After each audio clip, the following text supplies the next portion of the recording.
efficient for them with these smokes to be able to circumvent Lotus. And now Dong knows, he knows exactly where they're at. Wow, nice shots on the Zuko. Does tag the player up just a little bit.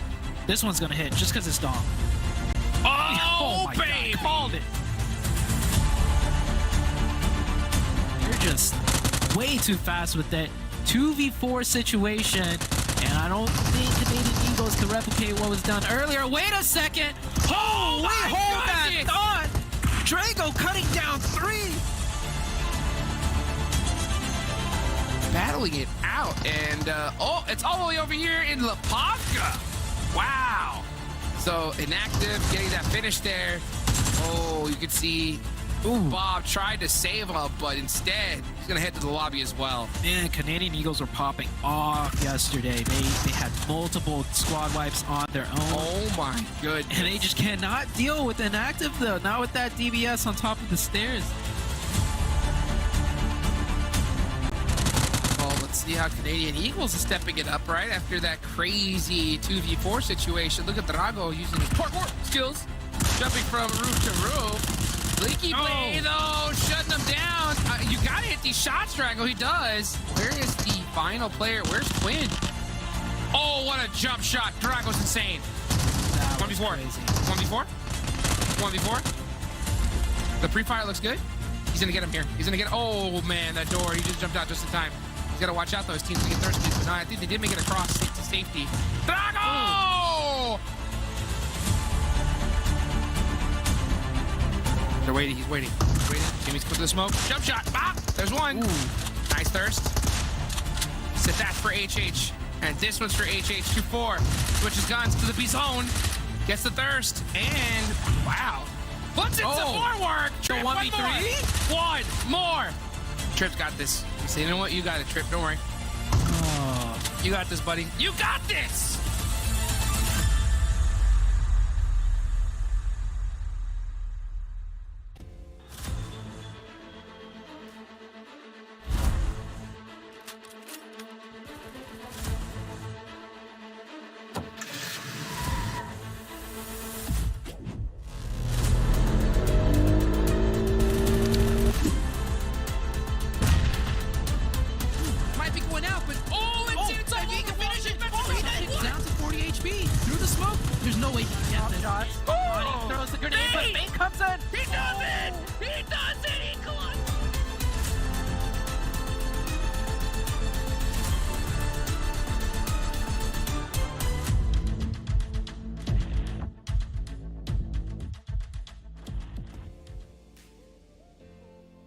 Welcome, ladies and gentlemen, to the PUBG Mobile Pro League North America Fall Split 2023.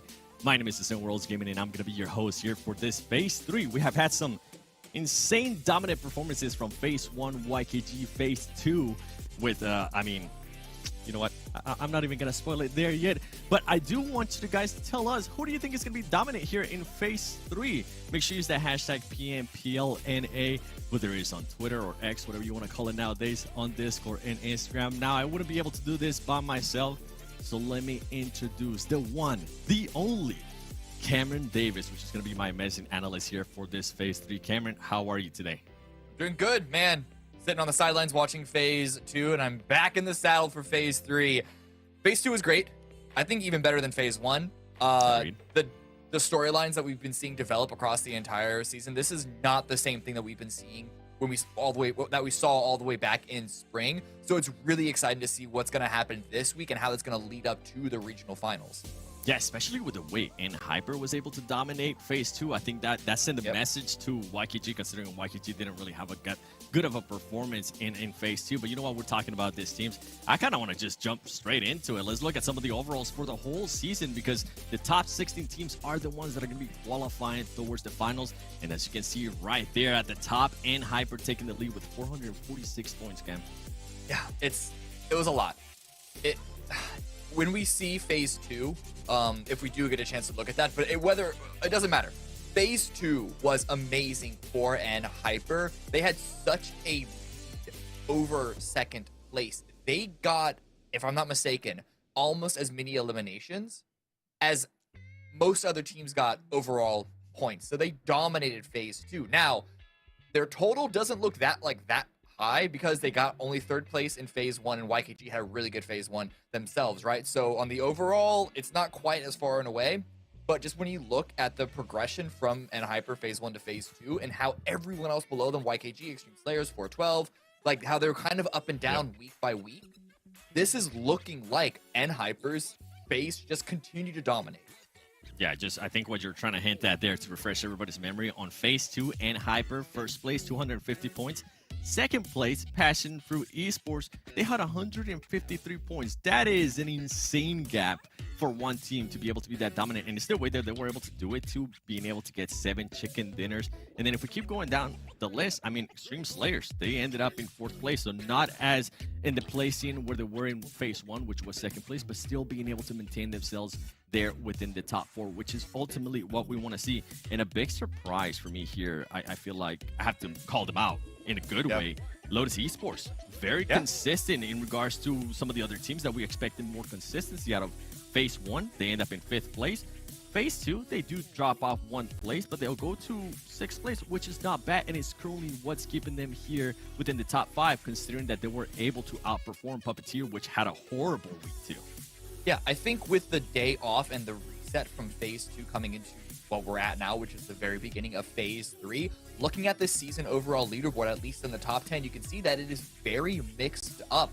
If you only saw like the first couple of days of phase 1, or even just coming in fresh, having only seen spring, this might not have been the leaderboard that you would have expected, especially in that middle section, 3rd down to, let's say, 8th place or so, even actually 9th place because Execute, I think that's a little low for expectations for them. But the point is that hopefully these teams can have a full reset and realize that there is still a lot to play for, and things can change phase by phase, and Hyper's performance is really the only one that has been on the consistent side of things. Yeah, and right here, I'm just going to go straight to 16th place, because keep in mind, I mentioned earlier, those are 16th and above, 15, 14, those are the teams that are going to be going to the finals. And K19 right now, I mean, they have a 12-point lead over the Butterfly Effect Esports. And then after that, it's even more of a drop-off with BULUC, CHABTAN, Speedfire, and Skills Online. And I think it's time. I don't know how many times Jason and Uneven were able to do this during phase 2, but I'm pretty sure it happened quite a lot. I have to call them out right away. BULUC, CHABTAN, Speedfire, Skills of Mine, you guys have been at the bottom 3 pretty much every single phase this season so far. We have to see some kind of wake-up call out of them. If not, if I'm one of the teams at the top, or if I'm currently K19, or those teams currently maintaining their 16th place or trying to be within the top 16, I'm going to be looking at those bottom 3 teams, Cam, and I'm going to be thinking 3 points, pretty much, because they just haven't been able to perform at all. Yeah, I mean, I'd be surprised if the teams at the top don't already think that. PUBG Mobile doesn't really lend itself to being able to specifically target a team unless you drop close to them and you want to set up, say, a trap on, like, you know, try and cut off their rotation. But that's dependent on where the first circle is and all of that. But if you do get a knock, say you see someone off on the hill that's not too far away from you, maybe 50 or 100 meters, you get a knock at that position, you see the name in the kill feed, and it's one of those bottom teams, you're going to react differently than you would if it was one of the top teams. So that is already going to be in play, whether these teams are like consciously making that decision or not. So those teams at the bottom, it's not their fault necessarily. It's their fault that they're in the bottom, but it's not their fault that the way that teams are going to be treating them is going to make it harder for them to climb out of the hole that they have found themselves in. It's 100% their fault. All right, phase 3, day 1, I want to see a wake-up call, because keep in mind, I mean, we do have the bonus points, right? After every phase, some teams have been able to get those bonus points, and coming into this last week, there's actually going to be, in a way, bonus points times 2, because it's not just going to be for the phase, it's going to be for the season overall. And so far, the bonus points, this is what it's looking like. And this is, I feel like this is the big surprise so far for us, because yeah, the top 2 teams are currently at the top. You can see there NHyper with the 15, YKG with the 13.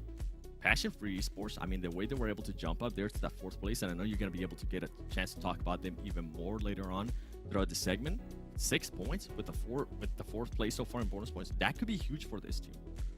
Yeah, I mean, just looking across the board here, taking in the overall bonus points for everyone, once you drop below 3rd place, you do continue to see that sort of mostly inconsistency. LOTUS Esports is the only team in there that their phase 1 and phase 2 are looking, the points that they get are looking close to each other, right?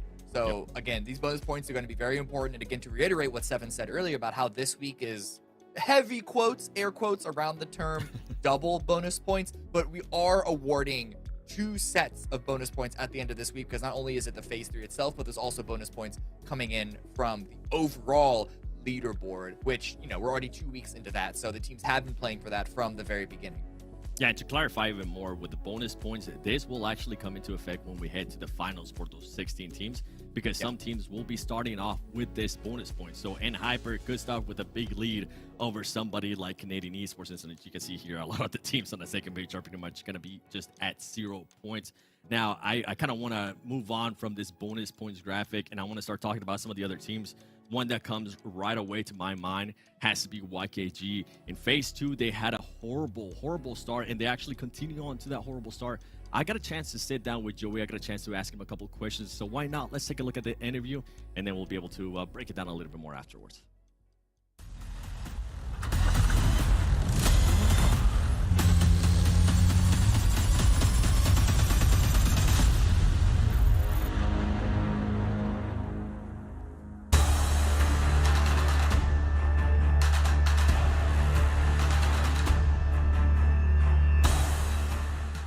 Welcome, ladies and gentlemen, to the PMPL North America. I'm the Worlds Gaming, and I'm joined alongside Joey from YKG. Joey, you know what? Let's just go straight into it. What happened week 2? Oh man. Well, so Fears had to unfortunately miss out on a few days. He had some family come over and whatnot, and so we had to bring in our sub who we don't have much experience with. We did not play much with him during the off season, and unfortunately his comfortability in the game is a role that isn't Fear's role. So we actually had only 1 main front player and 3 support players. So it really, pushing people was our hardest thing, and if you know YKG, you know our biggest strength is pushing people. So our strategy was a little bit weird, is a little messed up, but ultimately Fears is back now. Isujat did great, by the way. It's just the role that he played, unfortunately, didn't synergize just like Fears does. So okay, right on. I appreciate you telling me that, because a lot of people were questioning what happened during that week 2. And you know what? You're talking about roles. Do you mind just bringing up again the roles that everybody has within the team, maybe for people that might be new to your team? Well, I'm the IGL. Typically, Chico is a support player. He typically gets off angles and whatnot. 24 and Fears are our front players, so they will be the ones leading the charge on any push and figuring out how to fight people around us. Sweet. Something that we noticed, especially going back to week 1, is you guys were landing Primors, and you guys were playing a lot like a team from PMWI, Vampire Esports. Did Vampire Esports influence you guys in any way from what they were able to do in PMWI going into PMPL North America Fall Split? Not directly. I mean, everyone's seen Vampire and how much they dominate out of that southwest side of Erangel, but pretty much our strategy was honed in on our own. But you know, there are some influences from outside that we'll see a clip from here and there, you know, and we'll kind of take some notes from that. But it's never really directly like we're going to spend this offseason studying one team. We're kind of broad in the way we study, so we figure out what works for us and we stick to it.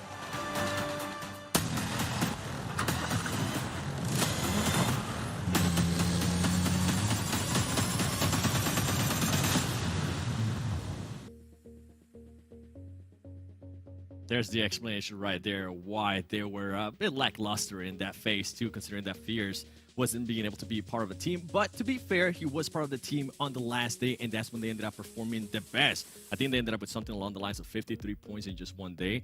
Now, we're talking about points. I'm talking about YKG, Cam. I feel like we got to talk about PMGC points, too, because at the end of the day, one of these 2 teams, whether it's NHyper or whether it's YKG, they're going to get a direct invite to PMGC.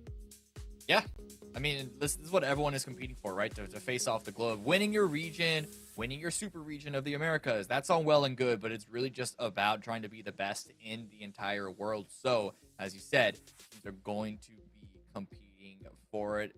Unfortunate to see some, you know, really strong names at the bottom. I just, PASSIONFRUIT caught my eye because they had 0 points from spring. They didn't compete in that season.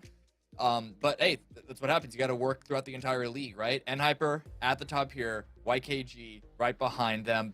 That's not that much of a difference between them. It's going to be pretty big for MEZEXIS or anyone below them to try and catch up unless something ridiculous happens. But right now it is just a fight, I mean, as we kind of expected from the beginning of this year, between NHyper and YKG. Yeah, for YKG, I mean, I got a chance to talk even longer with Joey, and I was asking him, all right, you guys are going to be like 80-something points behind them and Hyper in the PMGC leaderboard. How does that going to affect you? It's like, not a problem. We can definitely close that gap. But then the big question mark is what kind of NHyper are we going to be getting on this phase 3? Because out of consistency, I mean, this has been the most consistent team for the region for this fall split so far. First week they end up 196 points, and as you were mentioning too, on the second week NHyper just decides to blow off everybody and beats the second place team by almost 100 points. YKG better come out strong and they better come out dominant. I feel like one team that can maybe surprise, not in regards to the PMGC points, but just for the overall phase 3, could be PASSIONFRUIT, because this team from week 1, their performances from week 1 to week 2, that was one of the best improved teams that we have seen to date, honestly. I mean, it wasn't even from week 1 to week 2. It was from the first half of week 1 to the second half of week 1 as well. PASSIONFRUIT is an incredibly exciting team to have entered this season. They're definitely one that have caught my eye in this. Let's look at the head-to-head. Left, week 1. Right, week 2, you can see that all of the numbers have gone up, and the damage especially and the eliminations, they've both gone up in a really, really big way. What's exciting about PASSIONFRUIT is that they just love to frag out. They go for the eliminations. The only reason why they have a good number of placement points from phase 2 is because whenever they ended up in the top 4, they were always able to win. But the majority of their games, they got very few placement points. They rarely ever made podium, but they just got a huge number of eliminations. And part of me wants to tell them to dial it back, right? Don't be so aggressive in the early and the mid game. But at the same time, that's what's been so successful for them. That seems to be exactly how this team is wired. You're not going to try and make a bull act like a cat. That's not how the world works. It's, you can try and, on paper, this is the best way to play, but individuals are going to have their own skill expression throughout the game that we see them compete in. And so for PASSIONFRUIT, as much as I, sometimes get nervous when I see their very aggressive maneuvers, they had a really good second place. Granted, NHyper, they were still in the shadow of NHyper from phase 2. But I'm really excited to see if this trajectory from PASSIONFRUIT will continue into phase 3. For me, I'm really intrigued to see what kind of team we're going to be seeing out of PASSIONFRUIT, because on phase 1, we saw a lot of changes. And on phase 2, they actually decided to stick with one roster with one big name missing, which was Sixless. Sixless didn't play any matches of that phase 2, which is interesting considering that Sixless is renowned as one of the best players of North America. Even though it's been a little bit, all right, Sixless, it's been a little bit since you have been titled as that. But are they going to be bringing him in? Because Nate and Juancho were popping off. You were talking about eliminations. I mean, they ended up with 29 apiece for both of them. Nate, going back to, phase 1, he only ended up with 10, even though he didn't play all of the matches. So it's good to see that Nate's now starting to bring that confidence. And we know what Nate can do from what we saw in Sprint Split. He can definitely boost up his team around. He can definitely get those clutch moments. PASSIONFRUIT Esports, you know what? They've been drinking that Monster Energy, our official energy drink partner, because I'm hoping it continues on here for phase 3. This is just such a fun team, and I'm really intrigued to see if Sixless is going to be playing. But you know what? I digress with PASSIONFRUIT Esports. We'll have to wait and see what's going to happen. Let's take a look at the schedule for today to see what maps we're going to be playing, because I think, if I remember right, it's just pretty much Erangel. We start off with Erangel, Miramar, Sandhawk, Erangel, and then your favorite map, Big Candy. And the groups have changed, Cam. Yeah. Do we even get have you seen the groups yet? I believe we'll get a chance to see them now. Hey, there they are. Here are the groups. Yeah, so the groups did get reslotted. Unfortunately, we don't have Group of Death still. Every single time I'm waiting for everything to get re-rolled and expecting teams to, like, let's say what would happen if NHyper and YKG are in the same group, or NHyper and Extreme Slayers, or basically any of the other top 5 teams be in the same group as NHyper. But because they're usually at the top in the way that the snake draft works, those teams have all seemed to dodge NHyper once again. But on the other hand, that means that arguably NHyper has a quote-unquote easier group and it's only 4. It's only 3 of the other 15 teams, the way that the groups work, because everything rotates around. But the fact that, like, just the fact that they're with Skills of Mind every single time, already that's going to give NHyper an advantage, arguably maybe 1 or 2 points advantage over some of the other groups. So their consistency run might continue to be on a hot streak now. Yeah, and I really like the way these groups are actually set up, and I'm pretty much basing that off in NHyper and YKG, because those 2 teams are going to have to play pretty much just straight games. Whether you sit out the first game if you're YKG, and at the end, you're going to be end up playing it if you're NHyper, right? So they get no break, which kind of gives them ready for when we go to the finals, because once we get to the finals, they're going to have no break, and they're only going to have 3 days to be able to dial everything in and get it together. Before we even throw it to the casters, Cam, any teams that we think might surprise us this week? I don't want to put you on the spot there. Ooh, that's a really big question. I'm looking at 412. Okay. They had a really good phase 2 as well. I think that a lot of their performance, because so much of it came off of placement points, right? I think that they actually got rewarded for NHyper performing well. So if NHyper don't have a continual streak, if NHyper don't continue to eliminate the rest of the competition for 412 Nomads, I'm curious to see how they will perform in this new phase. I love that pick, and that's why I wanted to ask you, because I was hoping that you would say them. And mine is going to be Stream Slayers. I want to see if Remix is going to be popping off this week and how that team is going to be performing, because we expect a lot of them, especially after what we've seen in the 2 previous weeks. But nonetheless, let's get started with game 1. Let's send it to the casters, Hot Jukes and Sute, because I'm pretty sure they got some teams that they want to talk about. You're darn right we do. What's up, everybody? How you doing? Of course, it's Jukes and Zoo. We're back at it here after a nice week off, and I wonder which teams did the homework, Zute. And one team in particular that we know that definitely we hope we saw they did, right, was YKG. I mean, we got to hear Seven talk to him a little bit earlier. I love to hear that explanation, you know, why we saw such a lackluster performance from them. At the same time, right, 80 points, they got to make up here if they want that golden ticket to PMGC. And Joey himself said, that's not a lot. That's the goal. Yeah, he said that's not too bad. What do you think about that?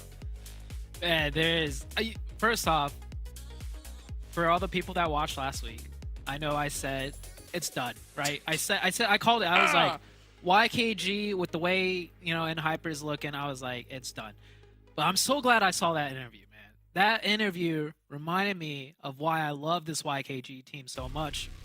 And Joey, the way he explained everything, especially him as an IGL, it's like, you know what? I know exactly what he means. Like, I've been there, you've been there. It happens. You get a whole bad week, especially when the team synergy isn't right, when you have, you know, players switching out and stuff. So I'm back on the YKG train, and Jukes, we were talking about this, right?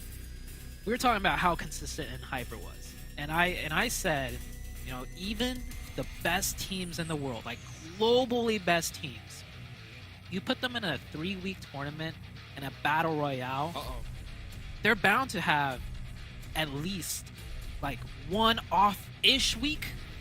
And if NHyper has that off-ish week, right, Jukes, and YKG coming back here with a vengeance, then hey, it could happen. 100% could happen. You know what? When it comes to NHyper, here's my concern, right? Because historically, NHyper always seem to have a lackluster final days, right? But that's usually during the finals, not so much during the league stage, right? So that is kind of a big concern for me when it comes to NHyper, obviously. I'm hoping we don't see it. And honestly, after what we've seen so far, I don't think we are going to see it, because I think this is definitely a different NHyper team than what we've seen in before, Zute. I mean, we've seen this squad make pushes we've never seen before, or I agree. Not something as typical as we normally see from them. So I have a lot of high hopes that this squad is going to finally have that clutch factor. I even called Koi out on it personally. I was like, dude, please stop throwing in the final days, right? Give me an explanation. He said, you know what? You know, a lot of it had to do with just inexperience in those clutch moments. We have that experience now, and we're looking to clutch it up. So let's see, right? Can they hold on, or can the legendary Joey, right, hit them high knees and get that and catch up? That's going to be crazy to watch. I think that is definitely one of the biggest storylines coming into it. There's so much more to look out for all these sure. various teams. You heard it on the desk as well. But yeah, definitely for me, my eyes are on the first day between Hyper and YKG. Everyone had a week off, right? YKG has Fears back. That's a huge difference that, you know, could really be seen on the first day of this week. And Hyper, they were so consistent in the first 2 weeks. It was crazy, but you take 1 week off, and like I said, Jukes, even the top teams in the world, global top teams, Nova from China, I've seen them have off weeks. It happens, you know, to the best of the best. So if this is that 1 week, Jukes, we might have a nail biter. And personally, I want to see that nail biter, but between Hyper and YKG, I gotta lean towards Hyper still in the terms of who's actually gonna secure that first place for the PMGC qualification. Yeah, for sure. I mean, the big thing is that big if. Like, in order for that to even happen, that is what needs to happen, right? And Hyper has to have that off week. If they just do what they've been doing, they're good. They're gonna punch that ticket no matter what, because it'll be. Who are you going with, Jukes? Hyper or yeah, YKG? I think if I had to put some good UC on it, right, it would be Hyper, because they would have to throw. They have to throw in order for YKG to win. That's how big of a gap there is now, Fair. right? So I think there's multiple factors you have to consider. I mean, because what are the odds? Like, I mean, what are the chances that Hyper has a normal week here and YKG does that much better to catch 80 points? That's true. That's ridiculous, right? So, I mean, I think that's what I have to go in on that front. But you never know what can happen. YKG dropping on Hyper straight up? What about that? You think we'd see that in like maybe the second to last day? You heard it from Joey. You said our goal is PMGC, right? And they're both way comfortable. Yeah, way comfortable enough to make, you know, the top 16 to get to the finals next week. So, nothing to lose, right, Jukes? Oh, I love that you're bringing that up right now, because, honestly, it's what we need to see. And there's nothing, and I mean nothing, that frustrates me more, right, as a player, as a person watching, as a caster watching, teams not do everything they possibly can to punch that ticket, right? So if it comes down to where YKG is down 40 points, like 40 points is too much to just play your normal game, right? Yeah. With a few games left. You have to make sure Hyper goes out early. That's the only way of doing it. So if that time comes, I want to see Hyper make that adjustment, because they have to. Otherwise, they're not going to PMGC, at least not through those points. And trying to qualify, right, the other way is going to be a lot harder, right? Oh, yeah. Yeah, a lot harder than that guaranteed slot here. So that's something I want to see. By the way, I love the fact that, hearing Joey, that explanation of having a team player shifted. I mean, one player, we say it's a team effort, right? One player doesn't make the entire game. But especially when that one player is your frontline gunner and your team is based on just making those crazy pushes and aggression, that could make a huge difference in your squad. So that's something I hope we want to see. I actually got to talk to Sixless, right, before today. And I got to see because I asked him, I was like, hey, simple question. Why you no play? Right? Why you no play? And he answered, he said, you know what, man? I talked to the team. He said that he talked to the team and said, hey, you know what? Since we haven't been doing so good, you guys want to try a new lineup? And they decided to go and give a new lineup a shot. And the team has been performing a lot better so far. So it's a good heads up. It takes a big man to step aside, right, and allow another player to come in and take that slot. And so far, PASSIONFRUIT, we've definitely seen some signs of life from them. Oh, yeah. But, we've had a week off. So it's really going to be dependent to see how they start this week. Yeah. Definitely, I want to give credit to Sixless for doing that. That is very hard to do, to step down and let another person take your slot, especially when you have so much kind of like legacy, notoriety, right? Yeah, that's it's not easy to be known as like one of the legends, and then you yourself like admitting like, hey, our team's not doing hot. Let's change up the roster. So definitely huge kudos to Sixless. But I'm sure he's helping a lot in the back scenes, like coaching, pointing things out. So I mean, PASSIONFRUIT, that's one of the teams that overall not doing super well, but that's one of the teams I do have hopes for, that they stay together, because the difference from just 1 week to another was big enough that it's like, hey, if this is how much you're going to improve in 1 week, imagine if you guys stay together and give it some more time after that, right? Oh, yeah. 100%. I mean, we've said it time and time again, when it comes to Passion Fruit, like, their roster's so stacked. So stacked. It is. Like, they have They've so got much talent. They've got the people. Yeah, it's just getting that synergy together, because we talked about it before, like, to play at this level and higher, especially higher, right, going international squads, the entire team needs to be thinking the same play before the IGL calls it, and the second they call it, they all need to be moving instantly.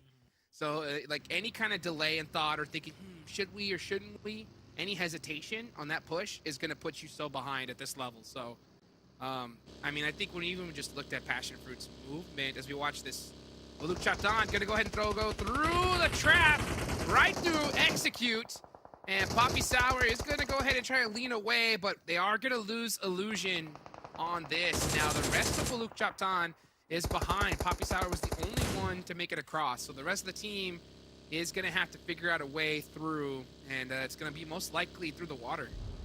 Yeah. Or do you think they go east to the Long Bridge? What do you think? I think east through Long Bridge, but week 3, I like what Execute's doing. They're bridge camping straight up. We've seen this team do it before, but not during this tournament, right? So this is something that they've had in the playbook, and come week 3, they're like, hey, we're far behind in points. It's time we bring this out. Because they already bridge camped another team. They had 2 points before camping out BULUC CHABTAN. So BULUC should have seen the elimination feed and saw Execute was getting eliminations. But then again, we've never seen Execute camp the bridge in this tournament yet. So they get 2 teams and a couple points from both of them. Yeah, they found Poppy Sour as well hiding out. I'm surprised he didn't try to send it to another spot. So I think he was just trying to wait there at the edge of zone, waiting for his team to come in. But that just so happened to be right through the rotational path of Execute. So they're going to pick up those 2 points real easy. But let's see how Huge that circle goes. shift, by the way. Yeah, a big one. Yeah, let's talk about that right now. All the way up to the north. Even up towards shooting range. So North George is still in play. Could we see a North George circle? When's the last time we saw that? Not this tournament, because this is the first time we've seen a Northwestern circle this far up. So I like it. Week 3, we're changing it up. The circles are giving us something to really watch out for. And yeah, the thing is, teams have not played in this type of circle before, so they don't really fully understand where everyone's going to be set up, how dangerous it might be to take this bridge, right? And so players are going down, and Jukes, there's a lot of high ground in the circle. And Hyper, they could pull off something huge here. Oh, yeah. I'll tell you what, a lot of high ground also. I mean, 1 week is a lot of time off, by the way. You know, a lot of time off to be able to make some adjustments, study squads, camp rotations, and change your entire play style entirely for the most part. So, and Hyper doing a great job of scouting out those long-range legends that they are. Wall Street Bets hitting the deck very smartly. So that's a good spot Wall Street Bets are at right now. They could definitely see pretty much anybody coming from either direction. It is a little bit weak from this hill right here. So that's something that they have to kind of keep an eye on. Actually, the hill behind them is where it can be a little bit suspect. So they have a lot of option plays, I'd say. For sure. But for N-Hyper, Jukes, I'm going to give a huge edge in this match to N-Hyper specifically. Because remember the last time we went to an area of the map where it's not commonly played on Miramar? Do you remember that match? I do. N-Hyper got the easiest, like, 10+ chicken dinner, and it was so easy that I remember saying, I'm not even hyped, because they didn't have to struggle at all. It was like the easiest, most boring 10+ chicken dinner I've ever seen, because N-Hyper played it so well, just positionally. So once again, this area of the map, a little bit less commonly played so far. So N-Hyper, I think they got a huge chance at pulling out another big one. And with that circle shift, N-Hyper's happy about that. They just got to make sure not to get caught. You know what, speaking of get caught, Remix is going to get caught on that hard shift rotation. I know Seven was talking about him, seeing if he was going to pop off. Well, he's going to have to pop off if he wants to even get into this next circle, because his team is long, far away, and Butterfly Effect pushing up onto this compound. They had no clue SLR's there, but Kubi catches XEZ slipping. How is SLR going to respond? They got to be able to hit the shots, though. Nice angles, though, coming from both sides, but it doesn't matter. SLR take out butterfly effect Full on reset? that push. Yeah, full There's reset. no but chance. Really? No one Yeah. else is gonna crash? Wow. wow, no third party. No third party. That was a 2v4, by the way. They took down 3. That looks scary. It looked like SLR was purposely not shooting, so a team would come in, but they're lucky that it was only 2. They almost lost the whole squad for that. And they're going to get that full reset too, Jukes. So, That's definitely getting blessed there. That's a scary play. A scary, scary play. Because majority of the time, especially in this, third circle, you just want to shoot at them on their way in. You know what I'm saying? Like before, or they just throw some pre-nades, just be hyper aggressive. Instead, SLR like sitting and looking inside the building, not even looking outside, and try to set out the trap that way. It did work out, but you're right. I mean, one more shot, and they would have been completely wiped. So pretty crazy to see here. Risky. Wall Street Bets, you can see their angles, right? They're handling this much differently than we saw SLR. That's the hill that they got to worry about right there. And you can see Canadian Eagles have it locked down. So they're keeping an eye directly in that location. Fate falls. No. Getting caught at a different bridge all the way over here in North George. And Fate's going to get dusted as well. So BOPE, they're controlling this one. And hey, Execute getting a taste of their own medicine a little bit.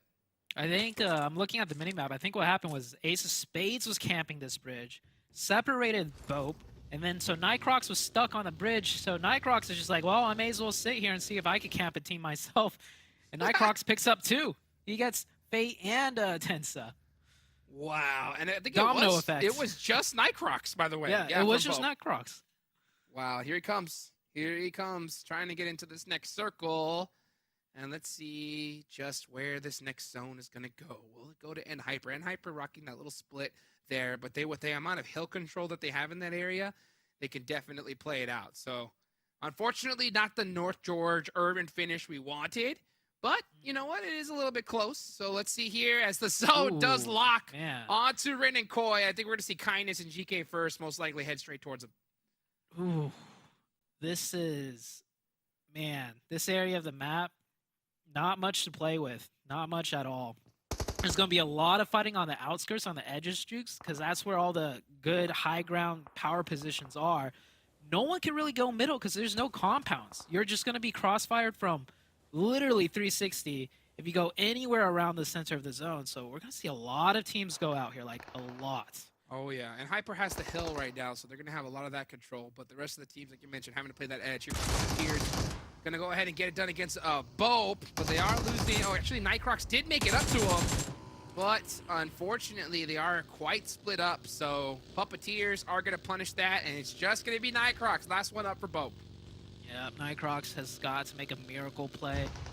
There might be some obscure spot, like closer to center, that he could hide out in, but hold that thought as Canadian Eagles taking a fight with PASSIONFRUIT. Now, PASSIONFRUIT Esports, we were talking about them. A lot of potential. Can they finish this match out, though? Valid catches one, but just swarmed from too many angles. As Canadian Eagles stepping up, taking out the members of PASSIONFRUIT Esports. Nice defense there for Canadian Eagles, and they're going to have to get this reset done pretty quickly so they can get into this next circle, but they do have 2 minutes on the clock. There should be plenty of time. Meanwhile, Skill Savant going to start pushing up on the NOMADS, and oh, they do catch one. Free point.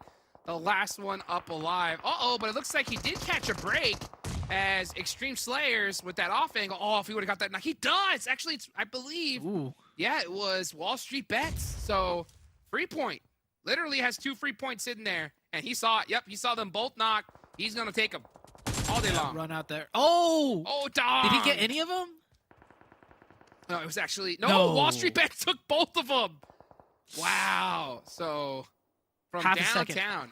Half a second difference, right? Yeah, that's crazy. But there's so many teams still fighting, and I love seeing all these teams fight outside of the zone because they realize there is not much real estate to play for in here. So we got to just take the fight now and then worry about getting into the zone because there's not enough space for 3-4 teams to come in here. And Hyper, by the way, just, I don't know what it was. Maybe it was their split on the northeast, but they pushed everybody away from them. And NHyper is sitting so comfortable. Everyone else is packed elsewhere on the zone. Here we have Puppeteers and Ace of Spades fighting it out on the west side. I'll tell you who's sitting uncomfortable. And that's YKG sitting watching this match. They're not playing, and they're going to watch NHyper soak up a bunch of points, most likely. So let's see how Ace of Spades handles this. Look at that shot with the DBS right out the US. Meanwhile, Inactive on the back lines, the last player up for the team, trying to hit a hero nade. He does get a little piece there. He's going to have a nice shot here against ILY. Gets the lean peak, but it's not going to be enough. Here comes Ace of Spades. Yep. Yeah. If he got that first knock off the lean peak, there was a really good chance, but missing too many shots, and from the backside, here comes Execute. Trick somehow coming in here now. Execute came all the way from Military Base Bridge and got camped on their way in on a bridge crossing, but Trick and Killswitch are making it work. They're down to 2, though. They're going to need a nice circle blitz here, which it does not favor them. It instead favors who other than NHyper themselves. Canadian Eagles are in a good spot, too, on that northern side now, but NHyper is definitely controlling the more powerful position. And, man, just... This is going to be crazy. This is going to be crazy. Execute, man, wanted to do that push, you could tell, but, you know, Extreme Slayers from across the way, popped some shots at Trick, and that forced him back. So he's going to... So I think Ace of Spades realized that we have to clear this back line, so I wouldn't be surprised if they decide to make the push on to Execute. But the question, Zute, is which team is going to win the match? And I think the name is going to be pretty similar between all of us here at the desk. Yep. I think people watching would feel the same. Trick trying to make something happen, but 2v4 or 2v3 situation, too much suppressive fire. And Killswitch gets taken out by Extreme Slayers from behind. That is Execute taken out. Circles finally starting to close and push all of these teams in. Ace of Spades need to make their breach into the zone as well now. Trying to find an open spot. They should know that compound is definitely taken. And oh, I like this little pit stop. Yes. I love it. Usually teams, when they start moving with blue zone behind them, they don't stop. They're just too much panic, too much adrenaline. But nice little pit stop, scout a little bit more, and I think they might have found a nice spot to play in. That's the right play right there, right? You don't just do a straight up blind rotation. Take a little quick stop, check it out, and then move accordingly. So I love this Ace of Spades play. Just watching that alone, not to mention they have 8 eliminations. Right there. Yeah, that's a lot of maturity coming out from them. Beautiful to see. Meanwhile, let's see how Super Lazy Reflex is going to handle this. They're on the edge of this circle. They are what I call the passive kings of this tournament, as they do not like to make a move unless they have to. And meanwhile, you're going to see Puppeteer right next to them. Uh-oh, Long says, you know what? I'll take this level 3 armor. Is he going to get punished for it? Nope. Could be a nade coming in. If they could find the line of sight. Yeah, I don't think Lu Jang could really peek out over the top to get a nade range, because they will expose them a little bit. And SLR doing a 2-2 split. I like this a lot from SLR. They could have all sat in the compound still because it's still in zone, but they realized we need to get more info. Oh. And that would have been a huge knock. Just the tip of the head peeking out. Not able to land the shots. And XZZ, they're going to get aggressive here. I think the Puppeteers could have had a little bit more suppressive fire, but hold on. With NHyper at the top, I guess Puppeteers were pinned in. They couldn't do anything. Not with NHyper. There. Oh my gosh, the shots from Kite is ridiculous. The full spray from him is just like an absolute laser beam from long range. NHyper should push this. Oh, yeah. They are. Yep, here they come. GK first getting that off angle, and they're going to clean up those points. And it looks like Long did smell some proverbial blood in the water here. She's starting to throw some Molotovs there on the rise. Meanwhile, that's SLR from the backside. Oh, get some nice shots there on the Puppeteers. I'm surprised he's not going for that thirst. Yep. But he does end up taking at least one of those points. Yeah, and now NHyper, they're going to get a 2-for-1 special, taking down SLR and Puppeteers. Man, I love seeing NHyper push when they still have the zone to play in. It is just such a fresh of breath air. Because before we'd see NHyper still sit up there and it'd be so frustrating. But now, it doesn't matter if they have circle and the high ground. They're still comfortable enough to push downhill out of the top high ground position to secure these elimination points.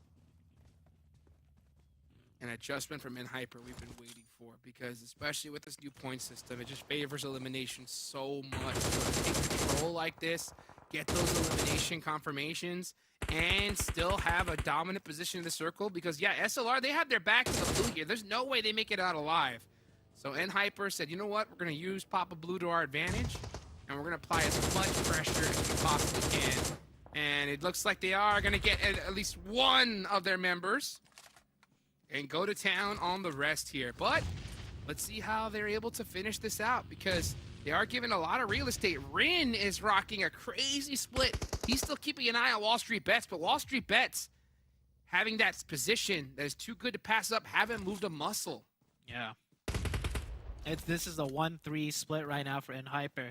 Ren just providing info, right? He'll call the team back if they start getting pushed within their dominant position, but otherwise, NHyper is just corralling the SLR team into these lower and lower ground positions where even if it's a 3v3, NHyper have so much advantage still.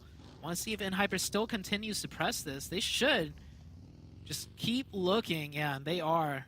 They realize they have a huge advantage over the SLR team. The SLR team did not move too far, so they're going to slowly be patient and still look for the openings. Koi just has to be careful there with that buggy. Yeah, if he gets a little bit too cocky. Oh, no, he does actually get the angles. So he does get enough angles here. Here comes Koi with the DBS onto White Elegy. Nice little pre-fire. He's going to wait for his teammate. Yep. He said, I know you're right there. Oh, is he going to try to make a buggy play onto him? I don't think so. He's not in zone. That's risky. So NHyper is like, we don't need to press this. He's not in zone. We'll just wait for him to come out. GK first. Yeah, GK first is looking at it. Yep, here he goes. Gets in the vehicle. Yep. Oh, and trying to make the decision here as he puts some shots on the long. Oh, White Elegy stops White on the open. No way. Yeah, he's going to get punished there. So it's just, looks like it's just long, left up for SLR. Easy points here for NHyper. This is not a good start for YKG. It's funny. It's funny saying that because YKG isn't even playing, and I'm like, this isn't a good start for you guys. He's like, what? We're not even playing. No.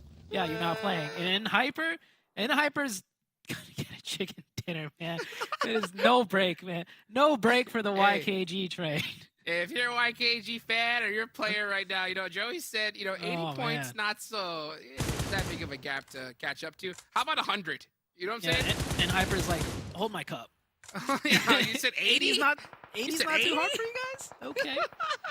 Look at Rin, just keeping a whole team back by himself. And he's getting the knocks too. So it's not like he's holding back playing super passive. He's still knocking players on his own against like 3 players of Wall Street Bets while the rest of the team is focused elsewhere. NG Wounds already finished, so Wall Street Bets are completely stuck back to the blue zone.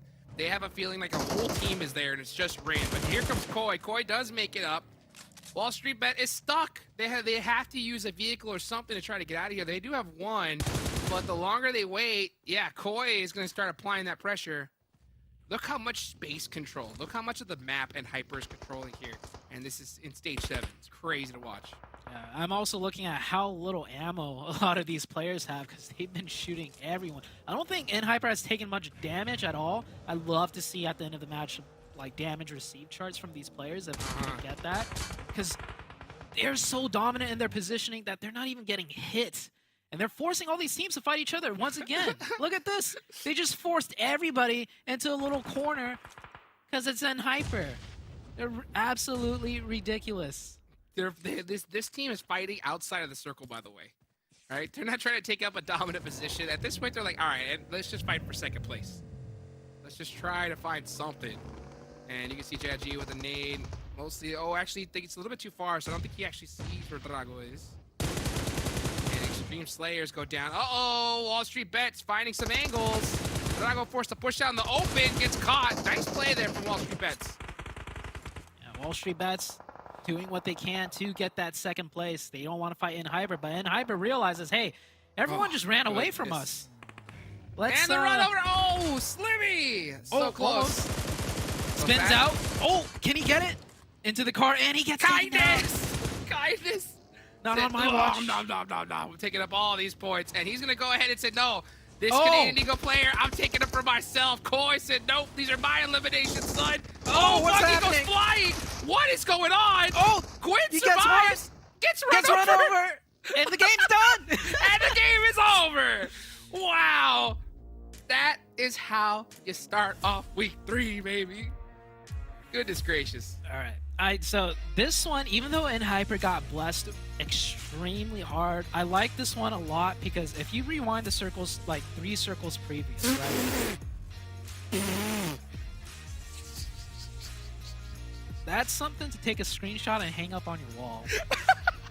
when you like talk to other players or be like, man, there was this one game we had such good positioning, and they're like, how good of a positioning? You show them this screenshot.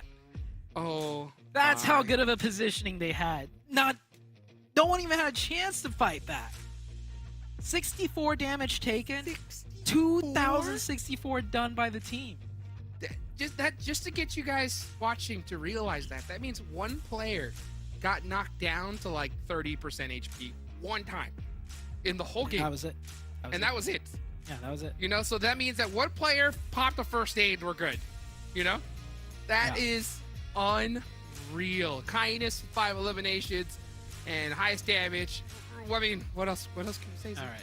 I just want to say, though, if you rewind that circle 3 circles back, I've seen so many other teams with Hyper's positioning fall apart instantly. Because there were like 30 players around them, right? And we've seen those teams hold that plane split, one side gets crashed. So that was not like a piece of cake for Hyper. They just made it a piece of cake. Unreal. Let's go ahead and take it to the highlights and see what the desk has to say about that.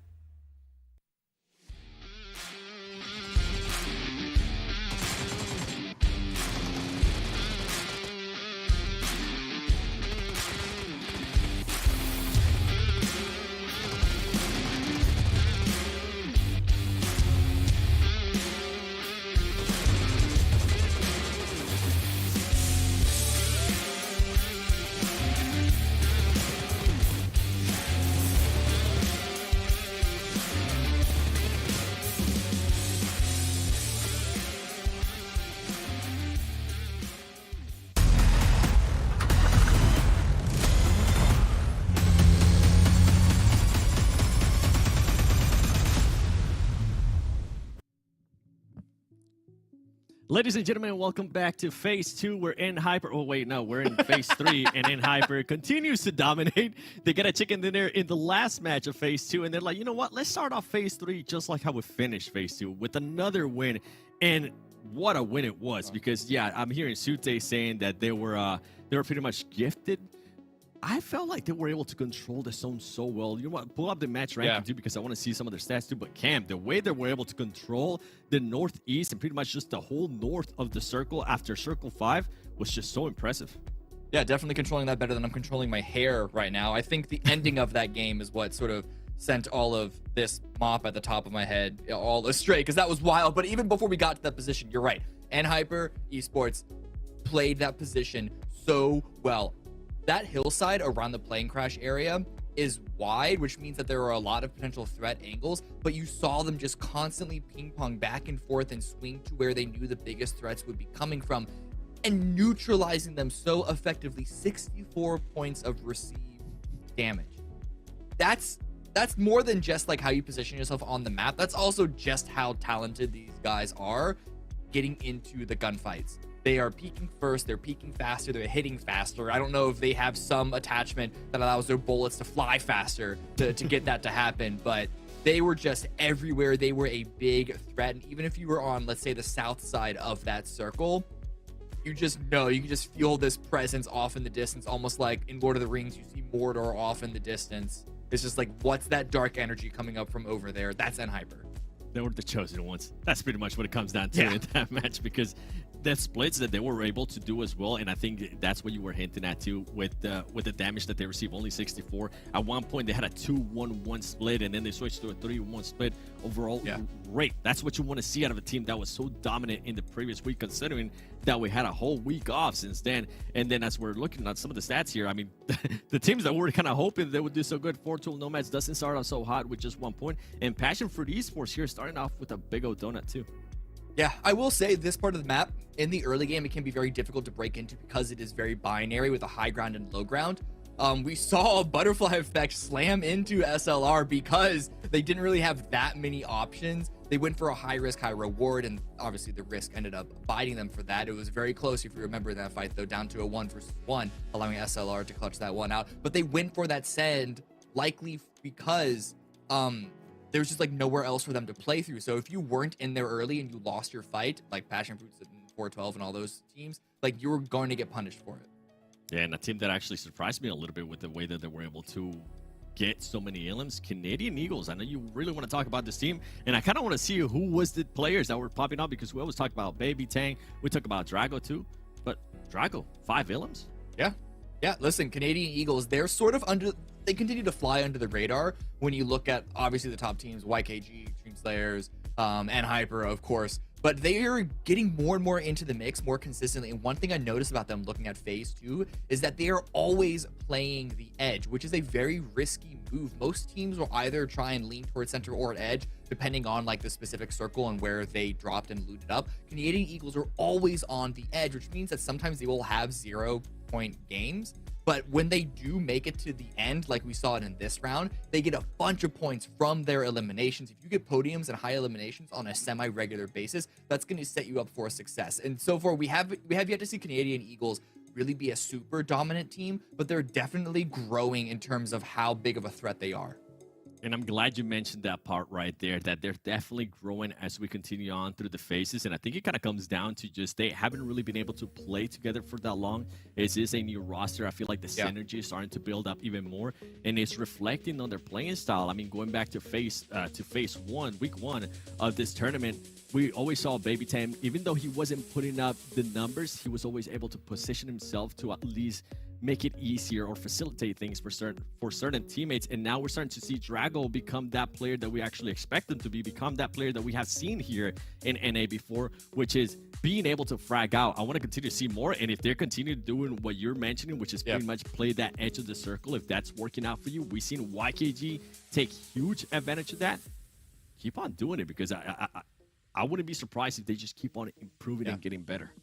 Yeah, I mean, you can basically what you're hinting at is the fact that experience and reps is incredibly powerful. Not only do we see that in the fact that Canadian Eagles have a very distinct set play style that they only get better and better at. They're not having to rewrite the playbook every single round. They just focus on one specific thing and, you know, eventually branch out to having different iterations of it, right? But you also see that when we were talking about YKG last week with the substitute coming in and that sort of having to make adjustments there. And then PASSIONFRUIT, where they are kind of going up and down a little bit, mostly up, but it's because they're still trying to figure out what their roster is. Constantly making changes really hurts the game. If you just focus in and take things one step at a time, that is how you grow as your performance. And so Canadian Eagles, whether or not we see them like really punch with the big dogs the rest of this year, even going into next year, whatever that league system might look like, whatever changes might occur there, I hope that they stay as all four so we can continue to see that growth and not just go through another roster shuffle. Yeah, and talking about roster shuffles, I want to see what PASSIONFRUIT is going to continue to do today. If for some reason, hopefully it doesn't happen, okay? I'm not trying to curse you, PASSIONFRUIT, but if for some reason you guys do end up getting 0 points throughout every single match, and today, when do you maybe put in sixless? Because, yeah, maybe the whole squad wasn't working Ilms, which was the second best for that team. So we'll have to wait and see. YKG is going to be playing this next match, and I can't wait to see what they're going to be doing. So let's send it to Hot Jukes and Sute. Well, I'll tell you one team that doesn't need to do any roster swaps, right? That's it, Hyper, baby. I think they're good. They are good. They need to just keep doing what they've been doing. So they're on top. YKG now in the mix. How are they going to possibly catch up to the squad when they're playing like they are? You know, we talked about it at the start, Sute, right? And Hyper has to throw at this point. So I don't know what YKG what you're gonna do, especially when they start off like that, Sue. I mean, what more could you ask for? When they start off like that, Jukes, YKG, they open their playbook, right? They go to page 5 where it says, if in the case we are still behind on the second to last day we hot drop them, they tear that page out, they flip back to page 1. And they put that where page 1 is, because after seeing that game, they need to start hot dropping now. Just now. Maybe even Hyper didn't get off to such a strong start. YKG could feel it out, play it out, 1 day, 2 days. But man, I was saying, even the best teams in the world have at least one off-ish week. And then in Hyper just put up, in my opinion, the most clinical performance they've put up the whole entire tournament because they only took 64 points of damage and dealt out 2,060 plus.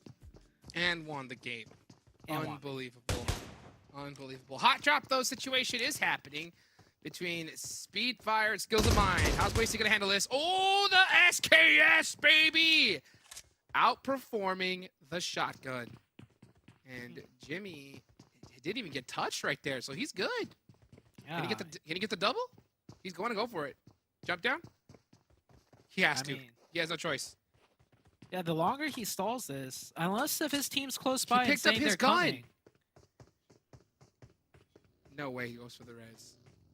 I mean, he hear a drop down. He has time to go for this res. And, Oh, wait, no, Clown's here. Here's the teammates. Oh! The M16, and he's gonna get the thirst off. Clown, you better get here quick, or your teammate is gonna be gone. And oh, the run over! The Clown just... So clutch. The run over at the perfect time saves the team. You saw the run over. I saw Clown himself right there. He naded himself. But I guess Speedfire, they're still in this because that run over did pretty much clutch up everything here. But fight's not over. Skills of Mine. Still here with 2. And oh man, things have turned out so badly. It was looking so good at first. It's a Clown show, baby. It's time to show up. Here we go. Skills of Mine. Badger goes down. And Cesar with the VSS is going to swap on over to the S12K. Here comes Bomba. Last player up. Going to go with the pre-fire. This looks good. Oh. He does get it off. And is going to try to soak up some more points in the meantime. Yeah, get these thirst. Oh, never mind. Oh. Actually, Cesar is there with the S12K to shut down Skills of Mine. So Speedfire keep everybody up. And Clown gets his redemption. Because if it would have went down, it would have been bad for Clown. You know what I'm saying? But since they actually won the fight, it's okay. It's calculated. It was calculated. That's correct. That's correct. They didn't lose anybody. I'm not gonna lie, Jukes. That fight was kind of hard to follow because it was just a Clown. So it was so fiesta. good? No. Oh. I mean, it started off with a 2v1 where the team with 2, one of them just pushed solo, and then self-nade, and then it was a 2v4, and that was That's correct. that was a Clown fiesta, in my opinion. But where were we, Jukes? Okay, let's look at the mini map. I love it, dude. I love it when a player stands out so much. You know what I'm saying? He makes plays so good that an entire play gets named after him. I love it. Wow. Okay. to Circle, see it. by the way, very standard. Just Picado, not center of the zone, but a little bit north of that. And so it's just, we're going to see a lot of slow action, in my opinion, besides that hot drop. We have one here too, but this one might take a while. But there's the circle could go anywhere in this first zone, and there's no really hard to reach spots. So we're not going to see a lot of fast rotations either. Might see some scrap fights here and there like this one. That's about to come up. Puppeteer don't know. Passionfruit is here, but Dong is scoping this out quite heavily. I think they know. Honcho! Oh, Watcho almost gets run over, but he actually might as well have Nate just way too far away to provide any support at all. So Passionfruit are going to lose their best player, Honcho, just like that. So let's see. How are they going to avenge him? You know what I'm saying? I mean, they do realize it's Puppeteers. You can see Puppeteers kind of on the move from here. Actually, are they pushing? They just recognized that. I think Nate was separated. No. Okay, maybe it was a little bit of a mistake. Dong. No, they're pushing. Are they? Because Dong I'm sure. detracted pretty quickly. Yeah, because he was a little bit separated from his team. He was looking for, see? He was a little hezzy. On the push. Nate was shooting with a VSS also, so they weren't sure exactly where Nate is, but Nate found something better than the VSS now. Nate catches one, and this is Nate himself. God can't pull off a god play here. It looks like he's going to do it. He gets a second one. Nate is handling this all on his own right now. The rest of Passionfruit sit back and relax. Because, man, Nate, he's proving himself why he was a legend back on the Panthers team. One player finished. It's been so long since we saw the day that Nate got almost 12 eliminations all by himself. Yeah. And now with the play like that, I mean, he turned this fight around completely. Reckless is completely stuck all by himself. Yeah, Passionfruit's going to push him here with some util. and Reckless should go down as long as they don't make a mistake. He is really beat up. Nate's got to be careful not to make a reckless push here. Get it? As Reckless does jump down. Uh-oh, Dom gets caught by Zuko. Yeah, Puppeteers. Hello and goodbye. Big Nate with a great play to really just shut this team down. Yeah, it should be done. Reckless trying to get a heal off here. 3v1, pretty much. Reckless got to pull off a miracle. And there's the start. Well played. Nate's got it. Nate's got the cover fire right there. Wow, that turned 360 real quick for the side of Puppeteers. It looked like Puppeteers were in firm control. But for PASSIONFRUIT, it was like, they got Juancho. They got our star player, Juancho. We got to avenge him. And Nate did it. Nate isn't going to stand for any kind of Juanchito abuse. You know what I'm saying? So, like, I love the fact that that enraged him. Honestly, I don't think Nate gets that 3v1, right? Yeah. Unless if Juancho was still alive. Yeah, it was a rage. Nate went Super Saiyan. Yeah, it's like, you took my friend away from me. Now I'm going to take your family. That's correct. Honestly, I want to see one of the fans. You guys are watching, right? And make sure you use that hashtag PMPL Nate. I want to see a play where Nate just, like, has an entire, like, anime background. You know what I'm saying? Of watching Juanchito go down, you know, go into his whole backstory. Make it happen. Yeah, everything he went through, and then a quick little flashback, you know? And then maybe even a training montage, and then just dominates. Yeah, no, what we need is, like, a clip from an anime, and then you just slap the PASSIONFRUIT logo on it and have a part of the anime where that storyline syncs right up perfectly. But we're going into the second circle, Jukes, and we talked about NHyper getting circle bless, YKG getting a little bit of circle bless here. I mean, it's only circle 2. There's still a lot that could go wrong for YKG, right? Like the circle goes south into the high ground. But we'll see how YKG plays this out. They are under a lot of pressure, by the way, Jukes, because they saw what NHyper did that first game. And I think YKG was hoping for like anything but a chicken dinner on the first game that we're not playing and NHyper is. But no, they're not going to get that stuff. They're under immense pressure now. Yeah, I think that they need to put their entire future into their own hands, right? Because just hoping that NHyper fails after that first game, you're just going to realize that that's not going to happen, right? It's just not in the cards for this week, most likely. So you have to, if you really want that PMGC ticket, YKG needs to either, one, outperform NHyper, right? So much that they catch up 100 points. Yeah. Good luck, right? I like to be a little bit of a realist. Good luck with that, right? Number two, you have to shut down NHyper, right? You have to take them out early yourself and then get some points on top of it. So every single possibility, right? If I was like Doctor Strange and could look at every reality, right? Every reality requires you to pop off. That's the only thing, right? So YKG cannot afford, I think, one bad game this week. I gotta agree. I mean, NHyper are just absolutely killing it. I mean, that's not the only thing they're killing. They killed my whole entire pre-segment, you know, before the start of the first match storyline. I was talking about NHyper, even the greatest of the greats are gonna have at least one off week, blah, blah, blah. YKG, Joey's interview, they're back. It's just like, well, I don't know about that anymore, because I don't know if YKG has a chance anymore again, because, man, with the clinical performance like that from the very first game out the gate from NHyper, yikes, man. And it's almost unfair, Juice, because this is the NHyper I've been begging and waiting to see, and now that I see it, I'm kind of like, oh, this is too easy. Right? They're too good now. But, well, hey, this is only NA. Hey, I'll say this. I want to see what they could do in Americas.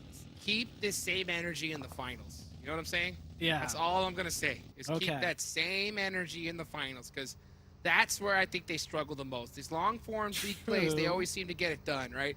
Finals time is where they start to really grind my gears, right? So let's see if NHyper can continue it. But like we mentioned earlier, this is a different NHyper. We see them having a dominant position, leave, right, and take out teams that they need to. So Look at their push right here onto the hillside of Chumacerra, and they get a beautiful circle here. YKG looking like they have the most control right now. And don't underestimate NHyper's position either, though. Let's see who's going to soak up the most points, as we got a lot of teams on the edge going to have to push their way in here. There's a lot of hilltops, a lot of different points of interest that can definitely put your team in a good position here to win the game. But you're going to have to move pretty quickly. I like to see these teams move this fast.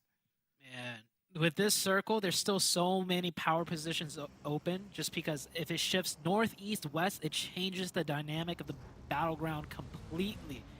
So there is so much more to fight for still in the zone, and of course the RNG of the zone after this circle shift, it could completely just shift the tides of everything in a blink of an eye. So a lot of teams are going to be losing players here, fighting for that power position, and I think we're going to see a lot of teams also just try to wait this one out. They might just want to wait it out and see where that fourth circle really heads towards.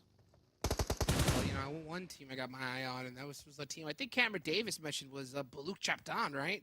BULUC CHABTAN are sitting pretty right now in Chumacerra, so they're going to have a pretty good solid spot. But if that zone does hard shift to the edge, that could make things a little bit difficult for them. Meanwhile, let's look at this. We're going to see Ace of Spades going to do it with the Nomads, and Chronix with a great angle on a Jimmy. Jimmy need to hit the gas. The Serpentine.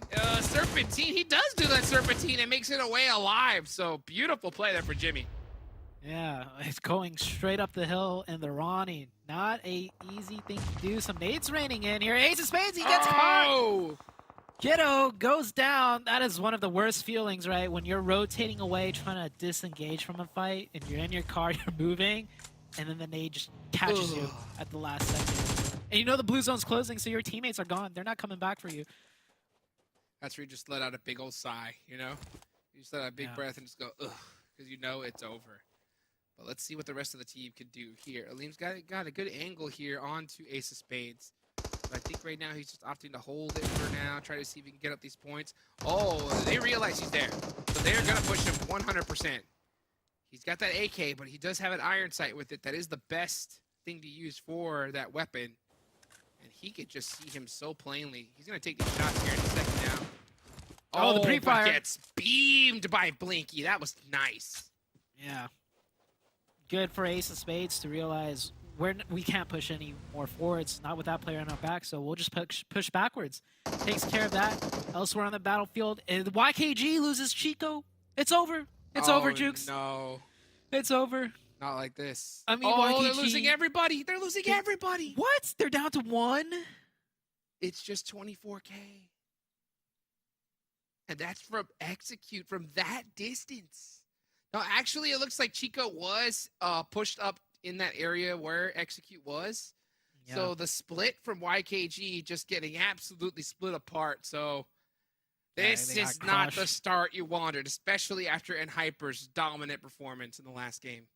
Yeah, I think one key difference between NHyper and YKG, right? When NHyper holds splits, they make it look so easy. It looks like they're getting circle blessed, and they just get so many points, right? I mean, YKG, in a sense, got circle blessed too, but not a lot of teams know how to hold splits the way NHyper does. So, circle bless, no circle bless, NHyper can do stuff that no other team in this lobby can do. 100%. One thing that we have seen in the past, right, especially like in Phase 1, which I think NHyper are going to claim is their bad week, you know, because they have been going absolutely crazy here. Yeah. But, you know, one thing we have seen is that, you know, YKG has that ability to push it, play that aggressiveness, but their defense, right, being able to hold positions where they're pretty blessed, seeming to have a lot of trouble so far. Yeah. So we'll see if they can make that adjustment, and they don't have a lot of time in order to do so. I would say they have no time. I think next game they got to really, you know, hit the gas. Let's see who's going to end up winning this, though. You got BOPE here on the edge on the south side. They're going to have to probably make a push onto PASSIONFRUIT. This fight may remain imminent, but PASSIONFRUIT, that doesn't necessarily have to take it. They can go ahead and just chill out, wait for the next circle, and then rotate on over. But, yeah, I think both teams right now just going to take some pop shots and just let each other know, hey, respect us. Hey, Jukes, guess what? NHyper's going to win this match. Oh my goodness. I'm just gonna throw that out there. I'm just gonna throw that one out there, Jukes. Like, imagine. Back to back. They may as well. Nice angle. Oh, nice shots. Chronix stepping up right here. Gets the opening. Here comes the rest of the team. This is a good push. Definitely want to start clearing out teams now this late in the stage of the game. And that nade! Oh! Ooh, that nade was huge. Huge nade, and he does get shot up a little bit from Baton. And let's see how the rest of XQs are going to capitalize on that nade. Are they going to make the push, or are they going to hold off? Baton did a really good job of applying so much suppressive fire. It bought his team some good time, but they do lose Skyline in the process. So they're going to lose one, and I think MEZEXIS is just going to try to leave and try to see if they can avoid this fight entirely.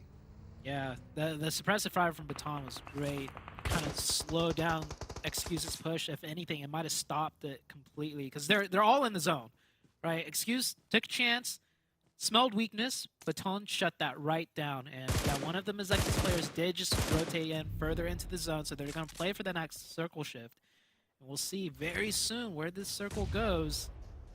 East, west, south. Who knows? Kai is getting pushed from Execute now, though. And man, now Excuse on the back foot. Just getting sandwiched in between two teams. That sometimes it's the name of the game here in Miramar. Let's see where this next zone goes. Does it bless and hyper once again? And they're still in it. They're still in it. They are playing that off angle here. Meanwhile, you got Canadian Eagles pretty dead center. BULUC CHABTAN in that position. They haven't had a bustle, so a really good spot for them as we continue to watch this fight here on the edge. But eventually, they're going to have to cut it off and start moving into this next circle. Yeah. Chronix trying to replicate what he did earlier, getting the opening. Not able to. And with that zone shift, it looks like these teams are going to start disengaging and look for what's open.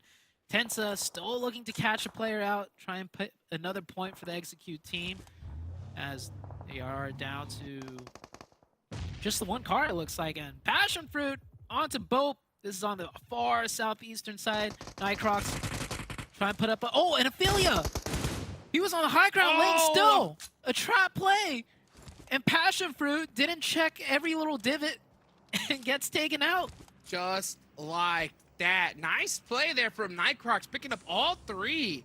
So some solid points. He's been the real standout player for BOPE, at least in my eyes. Meanwhile, you got 24K, the last player up from YKG, trying to pull off a miracle. Holds just a wide open angle and just gets eaten alive by K19. So that, ladies and gentlemen, is a goose egg for YKG. 0 points against like a knife in the heart. NHyper's 20 plus from the first game. And NHyper, I'm telling you, Jukes, they're going to win this match. So that's another, like, 20 maybe. Well, Excuse. Big shots at Execute now. Well, my question to you is, Zute. Yeah. Which team is going to have the most eliminations? Right? Ooh. I'm going in Hyper. Why not? Why not? Hyper it is. Right? In Hyper it is. Why not? Even though they have 0, they're big chillin'. Let's watch the entire desk pick the same hit player. Matt just punching the blue zone. He was so mad, right? He's like, blue zone, stop hurting me. But blue zone, unforgiving. And Crow gonna apply some punishment. Kill Switch gonna try to get a first aid off. He might just do it. Yes, he does. But he is playing that bull right there. Oh. And he actually does get shot up there. So that's Execute gone. PASSIONFRUIT gone as well. PASSIONFRUIT had 6 eliminations. So, you know, a nice points for them, but they do go out pretty early here. Yeah, I think a bit of an oversight on that push onto BOPE earlier from PASSIONFRUIT, or else they could be up to 8 with like the whole team up, right? Or whole team minus Wancho, because Wancho went down extremely early. So it could have had a huge game, but just one small mistake, and then you're just out early with 6 points, which is not too bad. As we head into the next circle shift, there's NHyper on the east, dominant control, almost no one around them. K19 on the northern side, and of course we got a whole pack jam team of players on the left side. Well, let's see who is going to win this one here. Where's the zone going to go? Well, it's center up. Will it head on over to NHyper side? If it heads over to NHyper side, I'm going to look to the sky and say GG. And it centers up. Okay, so it centers up. Canadian Eagles, big chillin'. They're going to have that entire valley right below them on the right side, wide open to their area. So they got to focus on their backs. They got to focus on players pushing them from behind right over here. And this is BULUC CHABTAN as we see the most eliminations prediction all coming up in Hyper. And BULUC CHABTAN didn't have to move a muscle for so long and were unable to hold the defense against LOTUS. So a great play and a great push from them, especially from Onder picking up 3 of those eliminations. Yeah, great job for Onder. LOTUS, they're not fully in that circle yet. I want to see if they want to get a little bit more territory control before the next circle shift, because you may as well, right? Because you're probably not getting the next zone with that little edge. So you got to start looking for the info on the next potential circle shift push. Here's Excuse and MEZEXIS. These two teams have been slugging it out for the past 2 zones, and it is not going to stop until one of these teams is out. MEZEXIS has the upper hand. They have 3 up. Excuse only with 2. You can see Baton there trying to laser that nade, trying to catch something. See if he can get an opening knock. But he said, you know what? I don't got time no more. I'm going to start applying some pressure here, especially since Excuse is playing this so passively. They allowed him to run up there for free. And now here comes the rest of the MEZEXIS squad. Great timing. The rest of the team needs to make this push. They got to make these plays. Pre-firing the door is going to be essential. And here he goes. He's going to start pushing up here, but he's going to get sandwiched. And Excuse with a good defense with Baton. Continuing to apply that pressure. He's got to take out Rosh here. Stole a 2v1 for MEZEXIS. They just got a 1 shot, and it should be good. They're playing it very carefully. Got him. And here's the push. Yeah, that is MEZEXIS taking out the team. MEZEXIS, not bad. Not bad at close range fighting. I see a lot of the fundamentals, you know, being done correctly. They didn't check that first doorway, though, when he ran up for the push, so it got a little bit scary. But MEZEXIS follows it up very cleanly. So they'll win that fight. Speedfire on the low ground with 6 elims. So that little clown fiesta earlier, it's paying off. They're still in this, up to 6 points, and eliminations alone coming into the late game.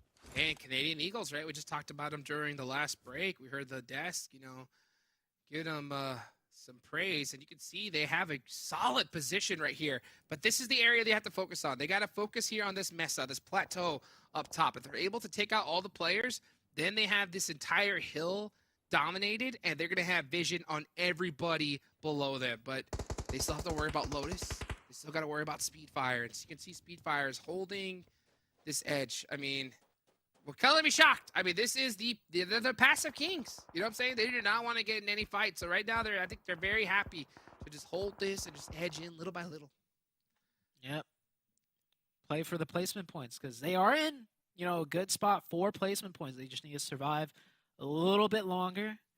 Next circle shift about to come out here. Even if it doesn't go to Hyper, they have just clear sight lines of where the circle could go, no matter where it goes.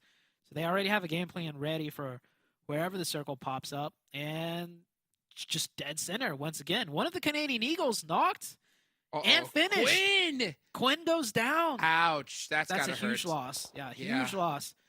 And there's going to be so much fighting up here now, Jukes, because none of these teams were proactive enough to make more space. And you know what that means? That means in Hyper, they're going to be able to kind of just scooch into this zone for free.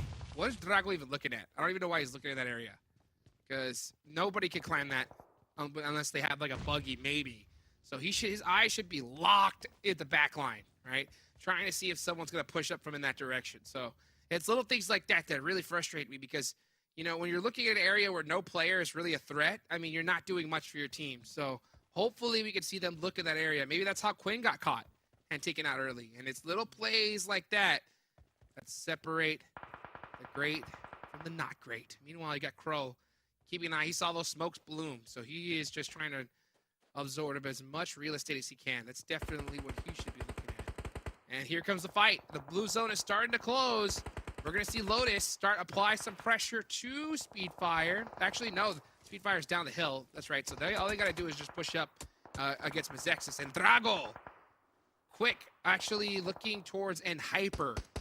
So let's see if Canadian Eagles are going to start turning and applying that pressure against LOTUS. Looks like he is going to be pushing up. Speedfire still on the far low ground. Ren needs some help right here. He needs a car to pick him up to evacuate him. He gets the first aid off. Smoke's already pre-thrown. Is this the great... Wow, okay. What a rescue. Unbelievable. No man left behind. Not And within Hyper. they all survived. They all survived. Now here comes Speedfire with the push, but they lose the ankles to and Hyper of all teams, of all players that pushed out in the wide open. And here they are disrupting a massive fight between Speedfire Clown down to 1 HP. And he knows that his angles are completely gone. Yeah, he's gonna get caught by Ed Hyper. So 3 eliminations so far, and they are just getting started. MEZEXIS has been picking up a my lot in the goodness. background, though. Canadian Eagles. Drago's still up. He manages catch. Kindness. No, that's a finish. And Hyper down to 3. MEZEXIS with 3. Canadian Eagles with 2 on the high ground. Canadian Eagles trying to stay alive. MEZEXIS gets another knock. Koi might be able to res that. Needs to be careful, though. Oh, that's a good nade, I think. It's a long one. If it bounces right over the edge, it could catch some damage, and Canadian Eagles just don't know where to go. They're sandwiched. MEZEXIS by far going to get the most eliminations in this match. They are dominating, having 10 so far. Here comes Koi trying to even the score just a little bit, as that smoke is perfectly placed to allow him to push up. And MEZEXIS, I think, hearing these shots, they have to third party. They have to take up that real estate. And here comes the battle, and Hyper winning it against Canadian Eagles. And now it's a top 2 situation. MEZEXIS and Hyper. And I love that push by Hyper, by the way. They knew like they had to do something. If they kept sitting down there, they were losing the advantage position, so they take the fight uphill, get it finished, pick up some points. 3v3 jukes, it could still go either way. MEZEXIS definitely have way better sightlines though. But Hyper, all they need is one opening knock, but Baton gets it onto Ren. Koi, can he find one from up here? Blue Zone is pushing in on his back.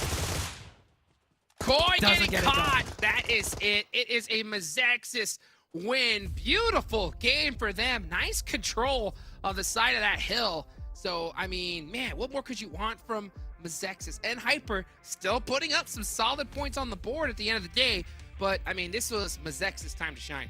Yeah, MEZEXIS played that so well. They were in so many engagements. It started all the way down south when one of their players got caught, actually. And it was Baton that really laid in the shots that held off the push against Excuse. And then they fought Excuse. They fought a little bit of Execute. And then all the way up until the very end, they kept fighting and fighting. Look at that. 2,485 damage.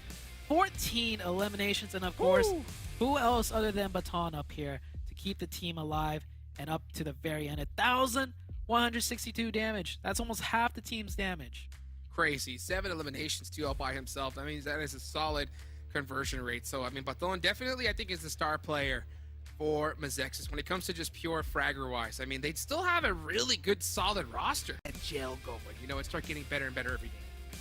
Yeah, well, let's see if they can keep it going. This week might be, you know, the MEZEXIS week. Every week we've had different teams start showing up.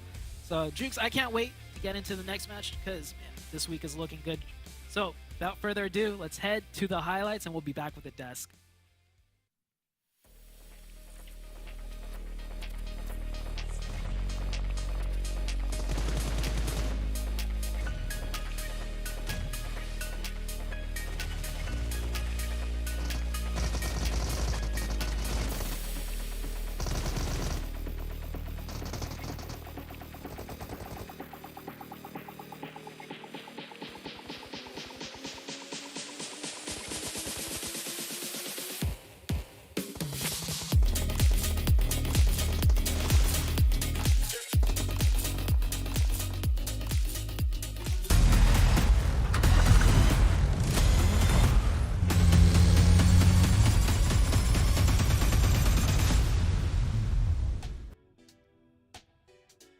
For a second there, I thought we were going to get back-to-back chicken dinners from Hyper, but MEZEXIS was like, hold on a second. We're here. I know we had a bad first match, but great bounce back there from MEZEXIS. The way they were able to kind of control that southwest. They were able to take a compound or factory away from Excuse too.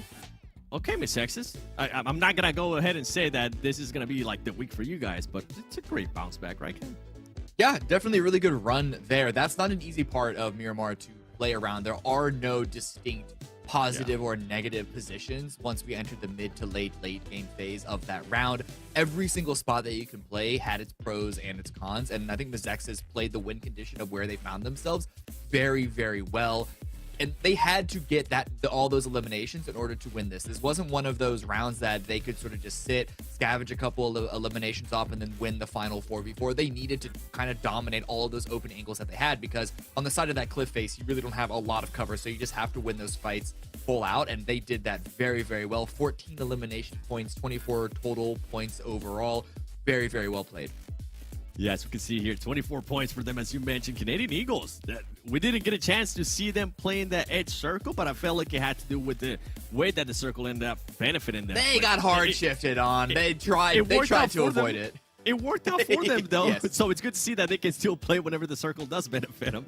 And Hyper there at 10 points. Speedfire, for a second there, we thought about picking them to be the team with the most elims. And then I remember it was Speedfire, but it's good to see them being able to get at least 10 points here on the screen. And a team that we were talking about earlier in the first match about getting a donut, possibly maybe making a roster change if they continue to get a donut. Well, guess what? They got a donut in regards to placement points, but PASSIONFRUIT Esports does end up getting those 6 elimination points. Yeah, it's heading up for PASSIONFRUITs, and this is a round that you expect from them. Low, if any placements at all, get the eliminations. They, maybe they needed a little bit of a warm-up, so we'll see if they can't get into this, but you never know. Maybe phase 2 is a fluke for them. Here on the second page, low points across the board, a couple of eliminations here and there, but nothing particularly exciting except for the fact that YKG, 0 points. Yeah, that, I know Joey, when I did the interview with him, he's like, yeah, 80 points. Easy. You know what? Maybe he thought it was too easy. Maybe they wanted it to be more around like 100 points. By the way, in case you're wondering what we're talking about the PMGC leaderboard, because these two teams, with regards to YKG and NHyper, are currently fighting it out, trying to see who's going to take that guaranteed spot to the PMGC league stage. But talking about MEZEXIS, I want to see if we can maybe get a chance to see some other player stats for this match to see who was able to perform so well out of that team, because I mentioned the way that they were able to be aggressive, the bounce back of what we saw them earlier in the first match in Erangel. I think they ended up, if I'm not mistaken, with just 1 point or 0 points. It was absolutely awful. They flew under our radar. We didn't even think about MEZEXIS when we thought about picking a team with the most Dillums. Yeah, I mean, they were so not really a relevant force throughout a lot of this, but Baton specifically came out with a vengeance on this round. Over 1,000 points of damage, 7 eliminations, knocking a whole bunch of other players. The numbers look good for everyone else, but this is so far and ahead. Baton specifically winning this round for MEZEXIS. Yeah, we can see there Crow being able to at least put up some good damage as well. Evers too. And if I'm not mistaken, I think it was Inactive that was playing earlier in the match. So it seems that MEZEXIS are still working out their rosters, or maybe something might have happened. But it's interesting to see that some players are currently switching off still within MEZEXIS. This roster right here worked out wonders. So hopefully they're the ones they're going to continue on, because if they can keep it, if they can continue to do what they were doing here, obviously it's unexpected to say that Baton's going to be getting 7 elims every single match. But hey, if it happens, you know what? I'll take it, Cam. Yeah, I mean, we'll see. Oh, man. Sorry. It's been 2 rounds so far. I'm trying to figure out how that reframes kind of our expectations coming into this. And other than YKG, I mean, it's only been 1 round for YKG, so we don't want to take too much away from them. The team that I'm now kind of looking at, outside of PASSIONFRUIT, because that's still something that's developing as well, is XTREME Slayers. It's kind of a team that we didn't really talk about them at the top of the show, and I feel like we want to give them a little bit of a note here, because they came off phase 1 very, very strong, and they had a really good phase 2 as well, in the context of that they ended in 4th place. But everyone, outside of NHyper, had a kind of okay phase 2 when you look at the points overall. XTREME Slayers, this is a team that I'm kind of worried that phase 1 was just a flash in the pan. Ooh, okay. I wouldn't say that. I wouldn't agree with that. I'm actually intrigued to see I said worried. I said worried. It's not declarative yet. Okay. It's just something I'm looking at, because the trend for them, it was kind of already all over the place. So we definitely want to give this some time to see if they can't stabilize even within phase 3. But it's already phase 3, so you'd expect all these teams that don't have to go through positive change, but they don't have to go through changes to have a positive reinforcement, like the teams at the bottom, like PASSIONFRUIT making those changes, right? Because they're trying to go up. Yeah. Extreme Slayers, you'd expect them to be more stable with things, but it is almost like they're going through their own fluctuations. And at the moment, I can't really put a finger on what exactly it could be, which makes me think that like maybe their form was just really solid in phase 1, and sometimes form is fleeting. Nothing you can do about it. Yeah, I mean, they started off the day good. I think they ended up with 10 points, if I'm not mistaken, the first Aaron Gill. Good start for the phase 3, but I'm with you. We'll have to wait and see how they're going to continue to perform. And I don't want to see this team continue to rely so much on Remix. I want to see some of the other players also coming into their own, whether it is through damage, whether it is through being able to support people. I don't want all the expectations and everything for Extreme Slayers to do good to just rely on Remix. I feel like that's just too much on his shoulders, and it's gonna end up cracking us. We have seen it in the past with some of the other teams. Now, you were talking about maybe a flash in the pan, right? How about some of the teams that need to actually wake up, because a lot of people expected them to do good, at least in this season, and that's the team that I'm gonna be looking at. It has to be Execute. I mean, phase 1, right? They ended up in 6th place, and then we go to phase 2, and they ended up all the way down to 10th place. That's, even though that's not that much of a drop off for Execute, we expect them to be at least top 5, especially with the players that they have, especially with phase 1, what we saw when Killswitch came into that squad. We saw a bit of a spark too. They have gotten now a chance to play some of the matches here. We're 2 weeks in. I want to see more of Execute, and we saw a little bit out of Tensa there. We saw him being able to win some close quarter fights. Yeah, Execute's another one that I think them specifically, I'm kind of like Extreme Slayers, I'm worried that they're going to become like Execute, because for me, Execute, I've already jumped off of that train. I was actually really excited for them coming into spring, seeing what they can deliver, but they were too inconsistent and they just didn't really hit the mark. When you're talking at, they're a good team. I'm not trying to take that away from them. Every single team here is a good team. They're the top 20 in North America, right? But within the context of being the top 20 in North America, Execute is a team that, to me, they have to sort of prove it themselves for me to get back, or for them to get back in my good graces.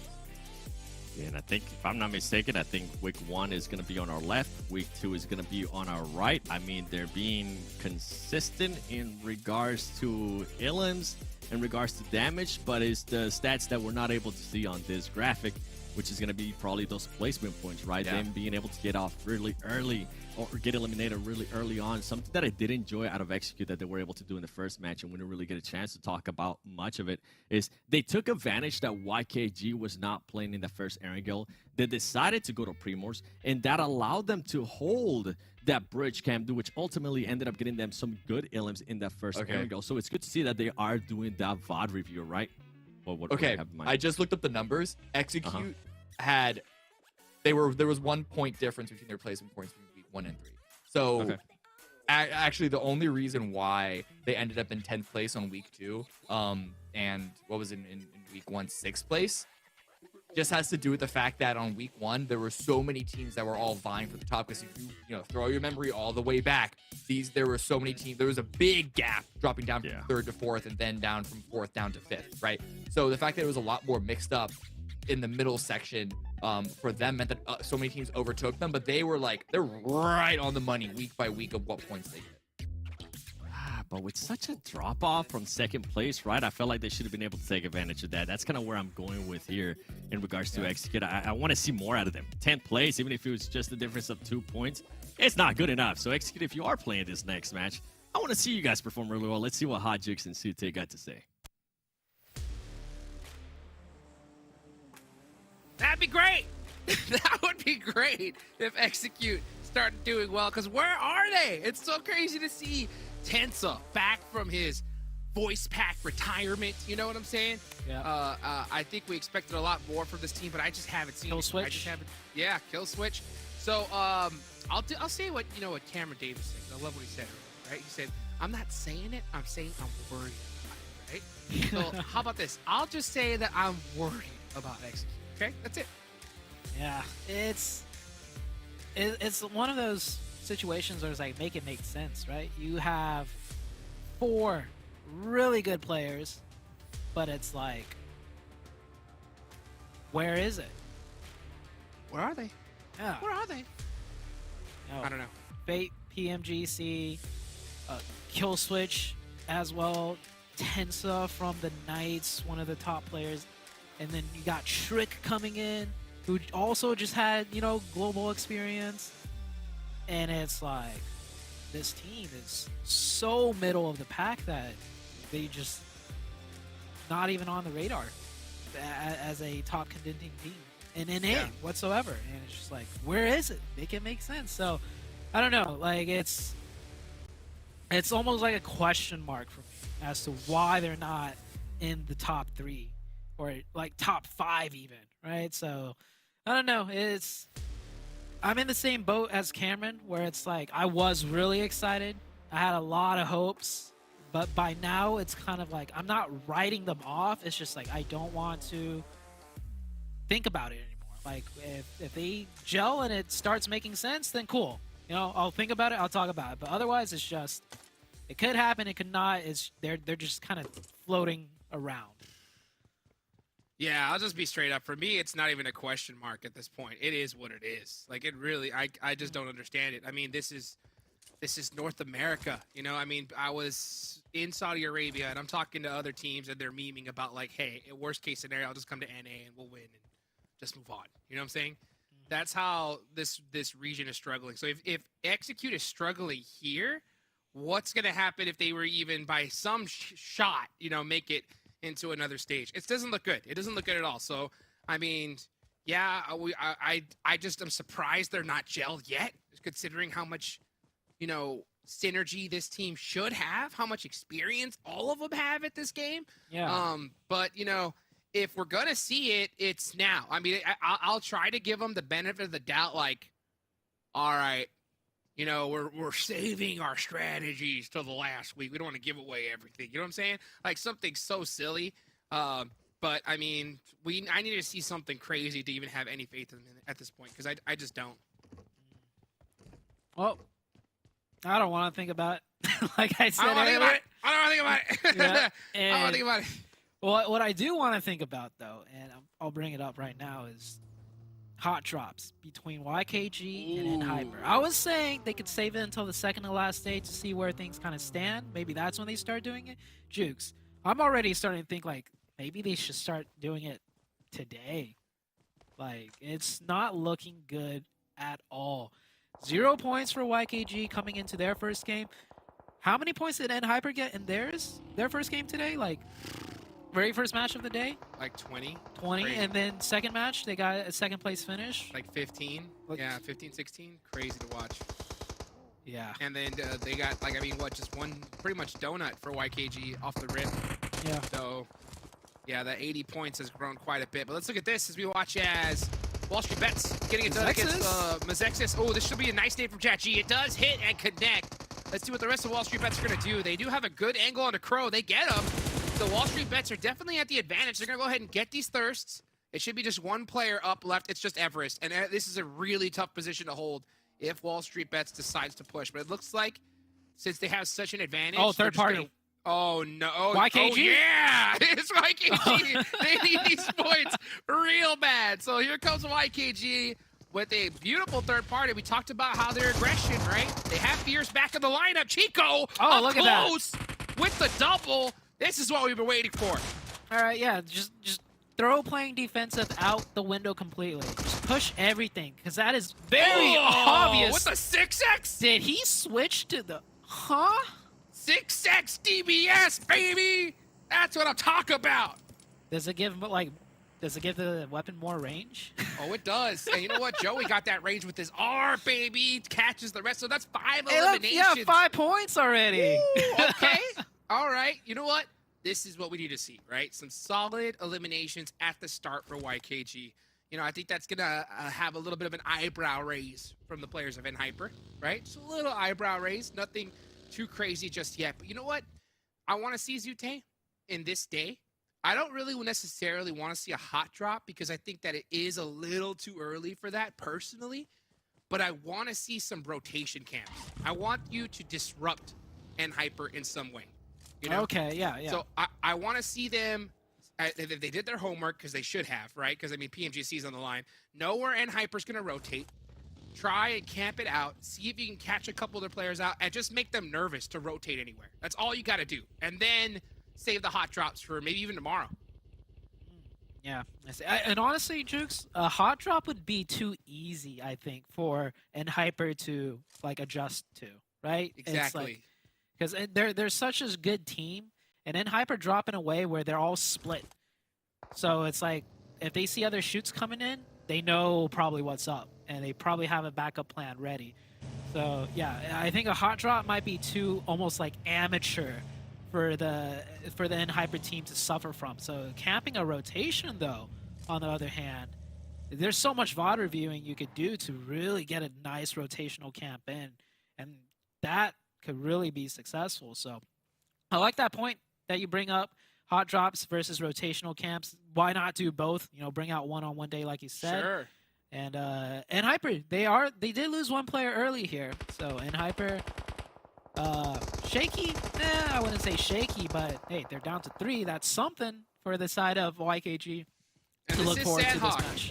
This is Sandhawk. So this is the map where you could get a chicken dinner in 20 eliminations, right? If you catch yourself in the right spot. So this is a good start for YKG, and I don't think they can definitely let off the gas here. But yeah, the reason why I stress rotational camp, because even if it's not super successful, let's say you just catch one player of NHyper, which in my opinion is still a success. Yes. It's enough to disrupt an IGL more than you could possibly imagine, because it makes them start second-guessing themselves. Yeah. And I talked about at the start of the day how one slight second guess could cause your whole team to go down. So if you can just get them to double do hit. that, that'd be great. And look at this. I'll tell you what, K19, actually, this is normal. HH24 is down early, which is their normal strategy, right? So now Skur is going to get enraged and going to have to make some plays against Lotus.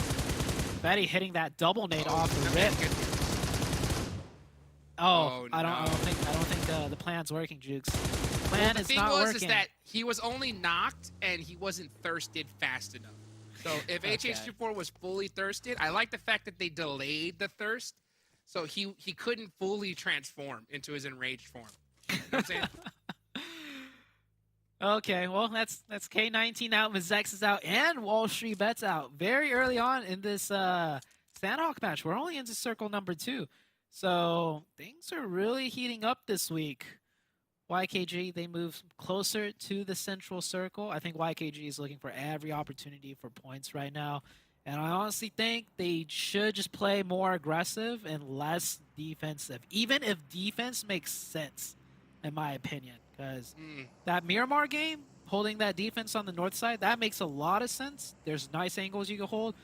But man, they got cut apart. I don't know if the YKG team can play a good defensive setup. And you know what? To be honest with you, against this lobby, they don't need to. You know what I'm saying?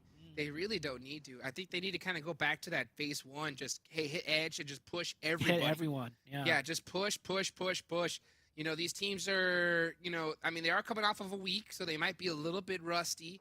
You can definitely catch some teams off guard. And if you're able to just put that into them now, that fear, I think that's going to be a lot more beneficial. But I'll tell you one team they shouldn't push. I see what you did there, by the way. Yeah, you like that? Yeah, putting in that fear. Because fears is back. He back, baby. And you know what? He needs to instill the fear into BOPE, okay? Because BOPE got too much confidence against YKG, right? Well, last phase, BOPE was putting in that work against them. So that's one team in particular that I think is not going to be so scared because they had so much success in phase 2. But I don't know. We'll see how things turn out. Meanwhile, look at this. GK first, putting some. That's what I want to see. Those tap shots from long range. I think we need to see that from a lot more teams. The only player that I think they can get away with it is Kindness. Kindness is just a laser beam. Trick with the QBZ, definitely not the weapon you want for that long range fight. You gotta favor GK first here all day long. And GK first, just putting in that suppressive fire. He knows neither player's probably gonna get knocked because neither one of them is gonna peek out too long. GK first trying to readjust his position, and now Fate, that's honestly, Fate should have just not shot, because GK first runs any bit further, no cover for GK first to fall back to. And that's that maturity we talk about. You know what I'm saying? Is really understanding that trigger discipline. When Fate's running on the open here, That's pretty risky. Honestly, that tree's a really bad tree. I understand he's trying to get this off angle, but he can't get saved if he gets knocked here. Yeah. He's gonna get caught. And oh, Okay, first. Oh. Yep. the toe, the butt, Oh, the tree's shoulder, not the thick elbow, enough. everything. Fall Everything's back. getting hit. Fall back. Fate. the Survive. elbow, the elbow, the toes, the butt. He needs to fit all of that behind the tree, and Ren's using a 2x. By the way, This is Fate. why I'm on a diet, folks, for this situation right here. Yeah. Because, that's the worst case. I mean, this is what I was talking about, is like the maturity to have that trigger discipline and Yeah, if he not didn't to- shoot. If he Yeah. didn't shoot. But why run to that tree? Like, it's dead man's land if he gets knocked. I mean, I think Now he has to run back. He's going to get caught. Yep. It's just a bad play. In my opinion, just a bad decision there for Fate. I understand why he did it, but he should have had that understanding of, hey, if I go here, it's just too risky, you know? it's that situation that I think is plaguing the. Oh, Tensa might be able to do something here, but I think I see what is wrong with execute from that play. It's the thing where it's like you understand something needs to be done, as in pressing into the circle, right? Because you're getting gate kept by in hyper, so you just feel the need that you have to do something, even if that something is not probably going to work. And I think they just need more patience. Just wait it out a little bit and see if other options open up. And we see it all the time with execute. They do too much. That was a prime example of Fate, I think, trying to do too much, right? Yeah, you know what? You're right. It's one of those situations. It's a bad habit that I think a lot of players in PUBG Mobile get, especially for you guys watching that probably play a lot of classics. There's certain times when you realize, like, hey, like, I'm outnumbered, I'm in a bad spot, I have to make a hero play. So you just push out in the open. You know what I'm saying? And you either hit the shot or you go down. But that's not, some people refer to that automatically. They just shut their brain off and try to make that play. But Yeah. instead, taking your You time. can wait. Yeah, You can wait for the a little other bit, team just to make a reset, mistake. You never Push know. back up and forth, like, because you got to realize, like, at this level, you need to do anything you can to survive. Just pushing out in the open and risking it that much is just sometimes just not the play. Actually, most of the time, it's not the play. Yeah. So that might be the issue. I mean, there's probably more than just that on the side of execute. So we'll see. PASSIONFRUIT trying to get some shots in, not connecting, and right there, BULUC making it out alive there, right up the hill in the car, right into Ace of Spades. Kendry, does he know? I think. Oh, he heard the DBS shots. Playing the shot, getting a little bit antsy, giving away his position. And it's a S12K. Closes the door. Oh, opens the door. Oh, there's no door. He's just hiding back and forth. Woof. A lot of shots coming in and out. And oh, the molly! He tried It's to done. close it because he was like, I need a metal door here, for that Molotov. But no door to be had. He's going to go down. Nice molly there on the side of BULUC CHABTAN. They do lose 2 players early on. This is stage 4, folks.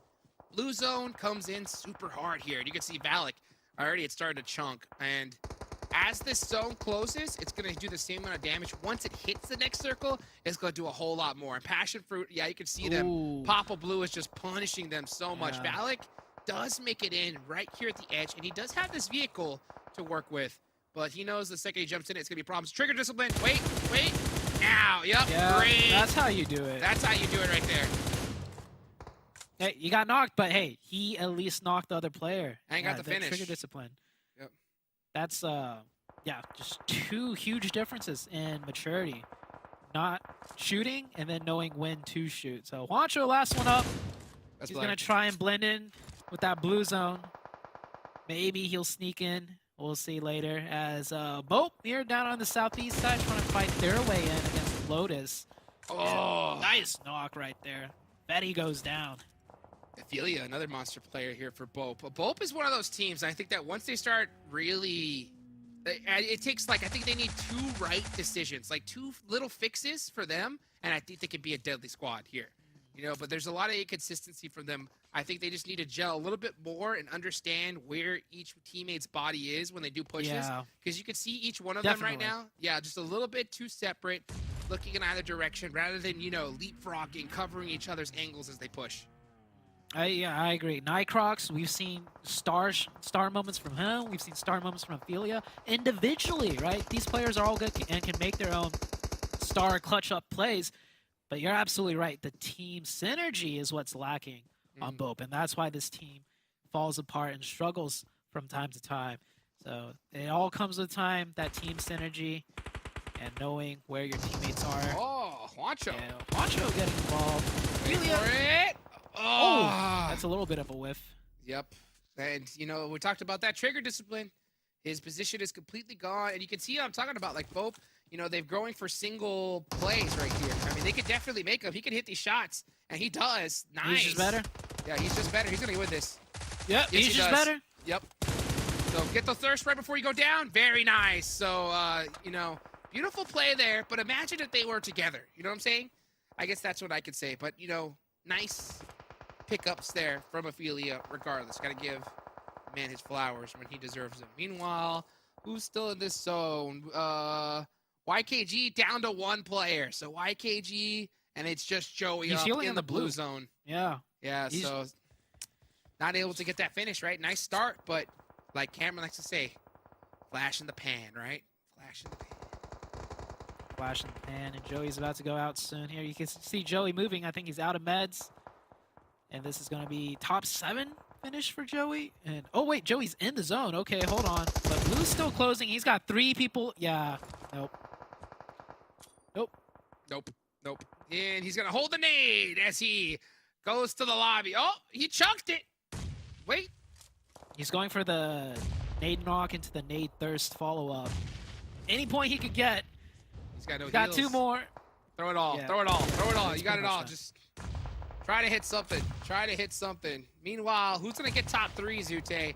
I don't think it's going to be Joey. It's only a matter of time here. That nade might just do it. And it does. Yep. Actually, that was Kai. Nice shots there from Kai. I'm going to go with the top 3 finish. I think Excuse is a good play, but in Hyper with that high ground is looking really, really good.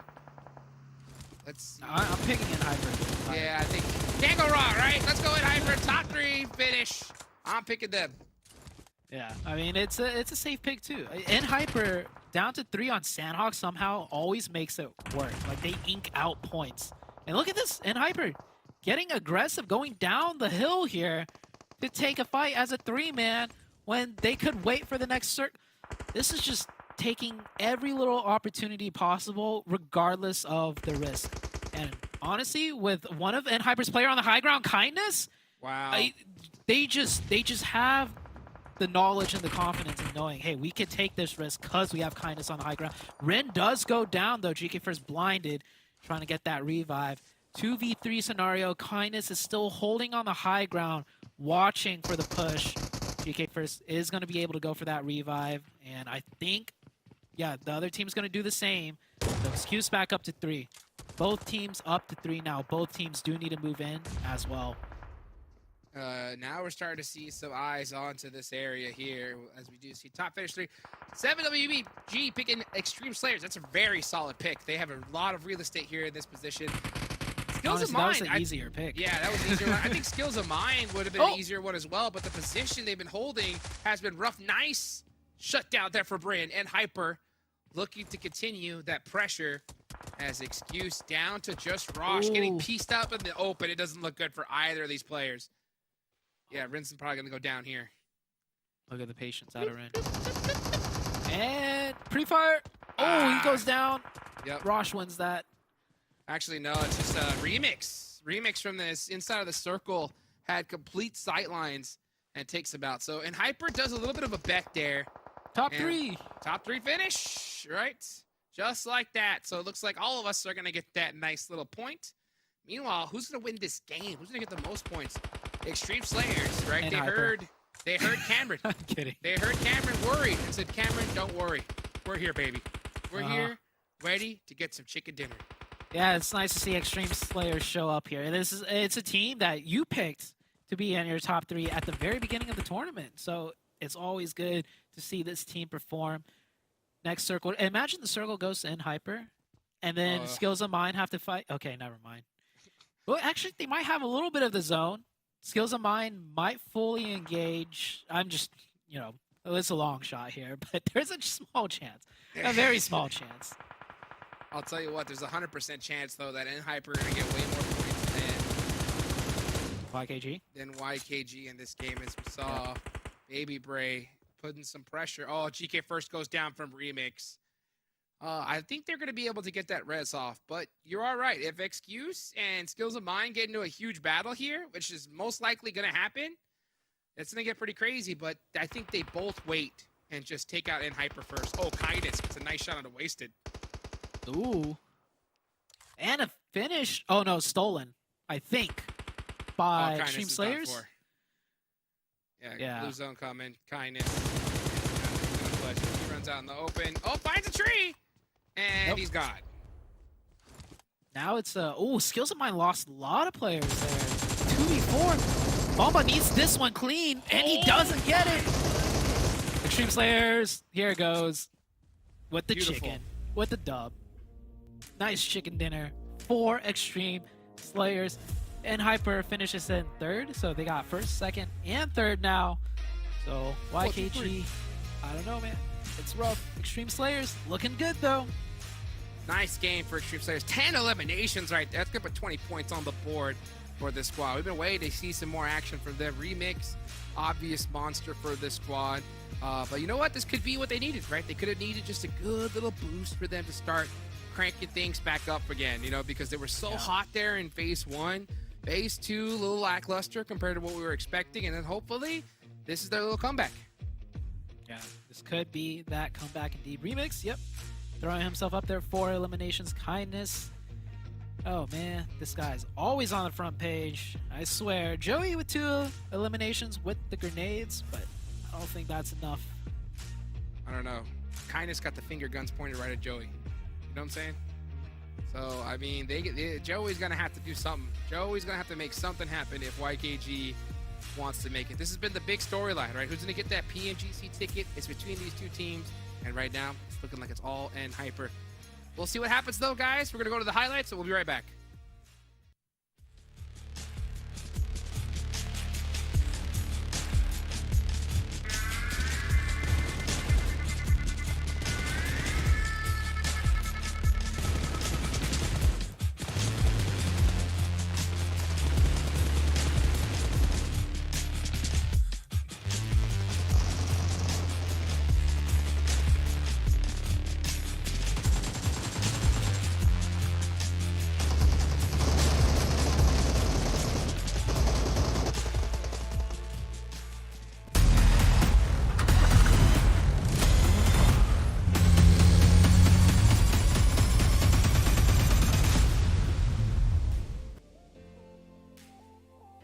Well, Cam, I think you got a bit of an answer there from Extreme Slayers. You were wondering if it was going to be a flash of a pan.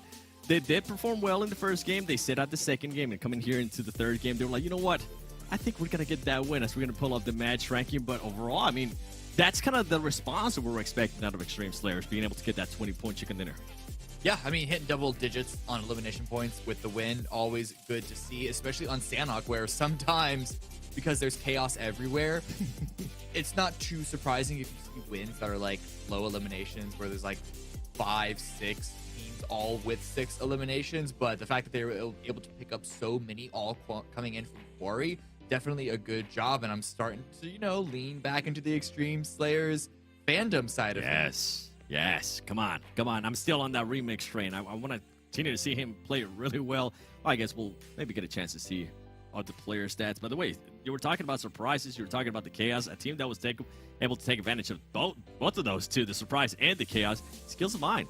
I blink my eyes, open my eyes again. All of a sudden, they have 8 eliminations, 14 points total. Okay, Skills of Mine. Sending a little bit of a message there to some of the other teams. And NHyper continuing to outperform YKG. As the casters were mentioning, they are currently battling for that PMGC spot on the PMGC leaderboard. We still have to take into account finals points are going to matter too. So it's not just this week that YKG has to catch up to them. But right now, NHyper doing what they need to do to maintain that lead and actually stretch even more. That's the big sort of takeaway, is that when you look at this specific ranking, YKG, 2 placements, 6 elimination points, 8 points overall, that's fine. Like, usually teams try and shoot to like stay above 7 points per game. So as an individual round, this actually wasn't all that bad, despite, you know, the fact that like they had members taken out early and it wasn't like a clean round, right? But points, it was fine. It's the fact that NHyper never have the same sort of like down rounds, or at least never have that many of them. So the fact that YKG, they can have like an above average round, which I guess is an average round for them because it's such a good squad, but it's always NHyper right above them. That's just gonna deal so much damage to their mental when it comes to trying to overtake them. Yeah, and for NHyper, I'm pretty sure they're looking to extend that lead even more, because this is a team that's, I hate saying this, but they are known for choking when it comes down to the end of the line, when it comes down to actually them needing to clutch up, as we have seen in the past. So hopefully this lead that they're building, this lead that they are continuing to build, is going to help them out. And I don't even want to think about that team at the bottom, like Sute was saying, so we're just going to skip that PASSIONFRUIT Esports there with 1 point. But I feel like it's good for us to take a look at the overall so far of this phase 3, because we have seen some surprises. I mean, we saw YKG not starting to perform well, then we saw him pick it up a little bit more. Keep in mind, NHyper has played 3 matches. They're currently sitting at the top there with those 43 points, and that one right there is going to help out XTREME Slayers in a big way. Yeah, 30 points for them after, well, only 2 rounds for them, right? Because as you said, they sat out the second round, so they might actually be having a better points per game than NHyper. And I remember when I was taking notes from phase 2 specifically, looking at the fact that NHyper had such a lead, they were so dominant, their form was like so highly, and they were just eliminating everyone on their screens, that I predicted that if NHyper come back down to earth, still performing well like they are, but just not quite as well up in the stratosphere that they were in phase 2, which is, you know, you can't keep that up forever. That's just insane numbers.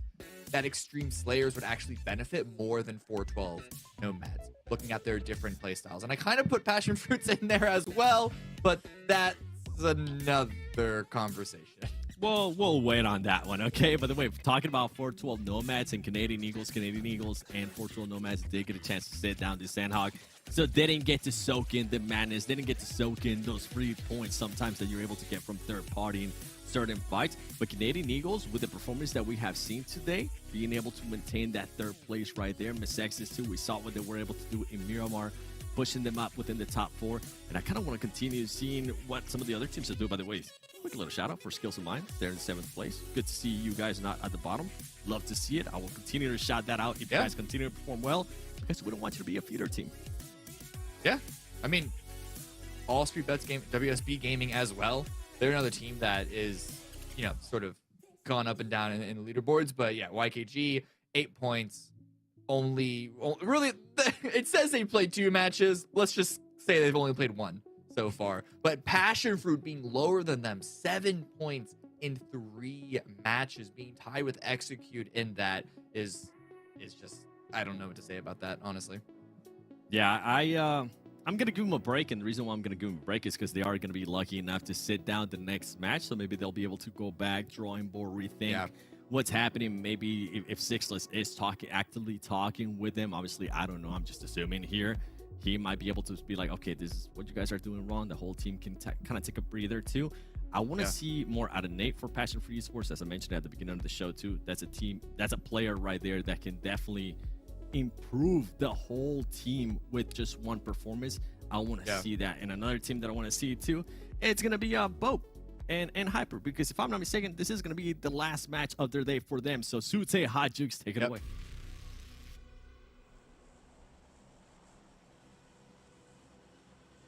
And here we go.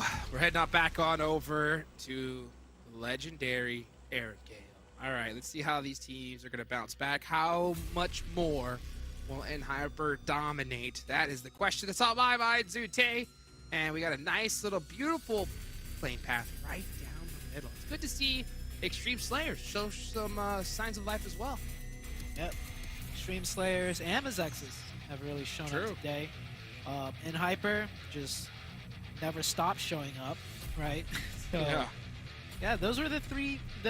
We've played 3 games. Those are the 3 teams that have been doing really well. Canadian Eagles right now, Drake, up to 10 so quickly. So Canadian Eagles, they could have had a big game on Miramar. I think they finished off in 3rd, which isn't too bad.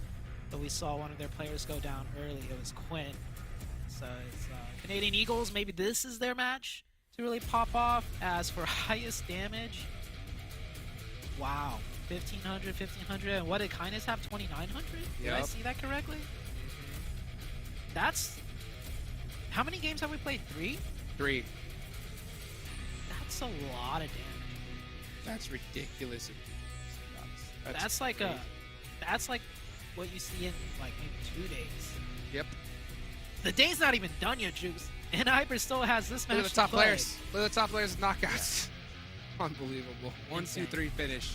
All in Hyper. First zone does come on up, and honestly, it favors in Hyper, right? I mean, they dropped that farm area. This is their side of the map. They own it, and oh my goodness, is that in Hyper? Oh, it is! Scoring some points on YKG? No, I think YKG took down one What? of N Hyper. Did a little bit of a playback? Let's see how that goes. Oh, No, wait. it was not. It wasn't? Was it? was N Hyper catching YKG Oh. slipping. That's gotta hurt. Hey, at least YKG's doing it. And I don't, Wait, I don't wait, think... are they though, or is I it? mean, they're trying to do it. This isn't their drop location, right? No, Jukes, of course not. Yeah, YKG's so- hot dropping in Hyper. They're trying to do something about it, but in Hyper is just better. Ouch. Unreal. Oh, this nade's gonna hit. Rin, can he hit it? It looks good. Oh yeah. Oh, no. Second thoughts. Second thoughts. He's waiting. Oh. Oh, this is so close. Oh my! Oh, and then Rin! if with he the pulled, pistol! if Oh. he pulled that off, That would've he's been John nuts. Wick. He's He's John Wick. 100%. He's John Wick. Oh, Joey goes down. Are you kidding me? Hey, they tried. They tried. Wow. They tried. The punch out from Kindness. The punch out to No, the he PM. got to save ammo, man. They just dropped. He's got to save ammo. That's it's what not it a is. disrespect. That's honestly, he has to save ammo. Yeah, he but at needs the it. same time, I think there was a little bit of disrespect in there for sure. So it looks like, yeah, they did their homework. They were trying to catch a single player off guard from N Hyper on the split that they do, and instead No, they're ready. lose 24K and are unable to turn it around. Unbelievable. I'm still stuck on that almost pistoling the player after throwing the nade in. Oof. I would have lost it. Just cause it's just like how dominating they are, and if he pulls that off, Koi. oh man. Here they come. Yeah, I'm surprised YKG was even holding this angle. They know that the rest of N Hyper's going to come. So instead there's of nothing taking, they could do. Yeah, I mean, I know nothing they can do. So I guess they're just going to try and hold it, get naded, and then go back to the lobby and try to play it off from there. Yeah, I mean, like, that's it. I mean, what can they do if they're going to hold angles like this? They know, they should know better. There's the disrespect. What about saving that ammo, Tute? What were we saying? Hey, you gotta save the ammo until you know the job's done. Job's done. Job done? Job done. Oh, not the dance! Not Job the is done. dance! Oh, Job he is looking loaded done, hard. Dukes. Goodness They're already- gracious. You know what Hyper's doing right now? What's that? They're already Googling all the nice places they want to eat. PMGC finals. It's like, you know what, we're gonna hit up this spot. We're gonna go, you know, get a spa day here. And man. Woo. All right, so now the question is, does YKG keep trying to do this? Because the only way they're gonna make it is if they keep doing this and start pulling it off, right? Because there's no other way. They gotta keep doing this. As bad as it is, as like bad as you're making yourself look, this is the only option, in my opinion, for YKG. What are you gonna do? Yeah. That's the question, right? What? I are mean, you the next one would gonna be do? camping a rotation, like you said, right? So the hot drop didn't work. Maybe camp the rotation off of the How instead did of they hot even drop. lose that? Which blows my mind, right? Because I It's mean, they in were still Hyper. split. I mean, I guess yeah, They're- there's the they're- answer. And Hyper is a different breed right now. Wow. Well, proof's in the pudding, right? Proof Yeah, is I mean- in the pudding. All you needed to see was that nade to pistol play. Like he didn't actually get the knock, but it just looks so cool. It embodied how good N Hyper was. I'm just in my head imagining that it did work, because Oh. it may as well have. They pulled off a 2,000 damage, 62 damage received game, which is pretty John Wicky I guess. Yeah, you I guess know? so. Yeah. Unreal. Well, Crazy.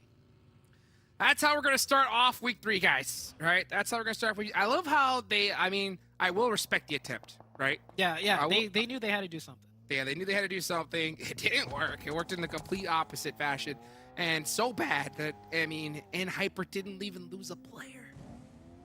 Yeah, they're keeping that damage received count really low. Now Hyper is. I want to see Hyper just start driving around like it's a straight classic match. Like, let's be honest, okay? Hyper's like mentality is like, they gotta perfect their game. At this point, I'm gonna just say this: this lobby is too easy for you to improve anymore.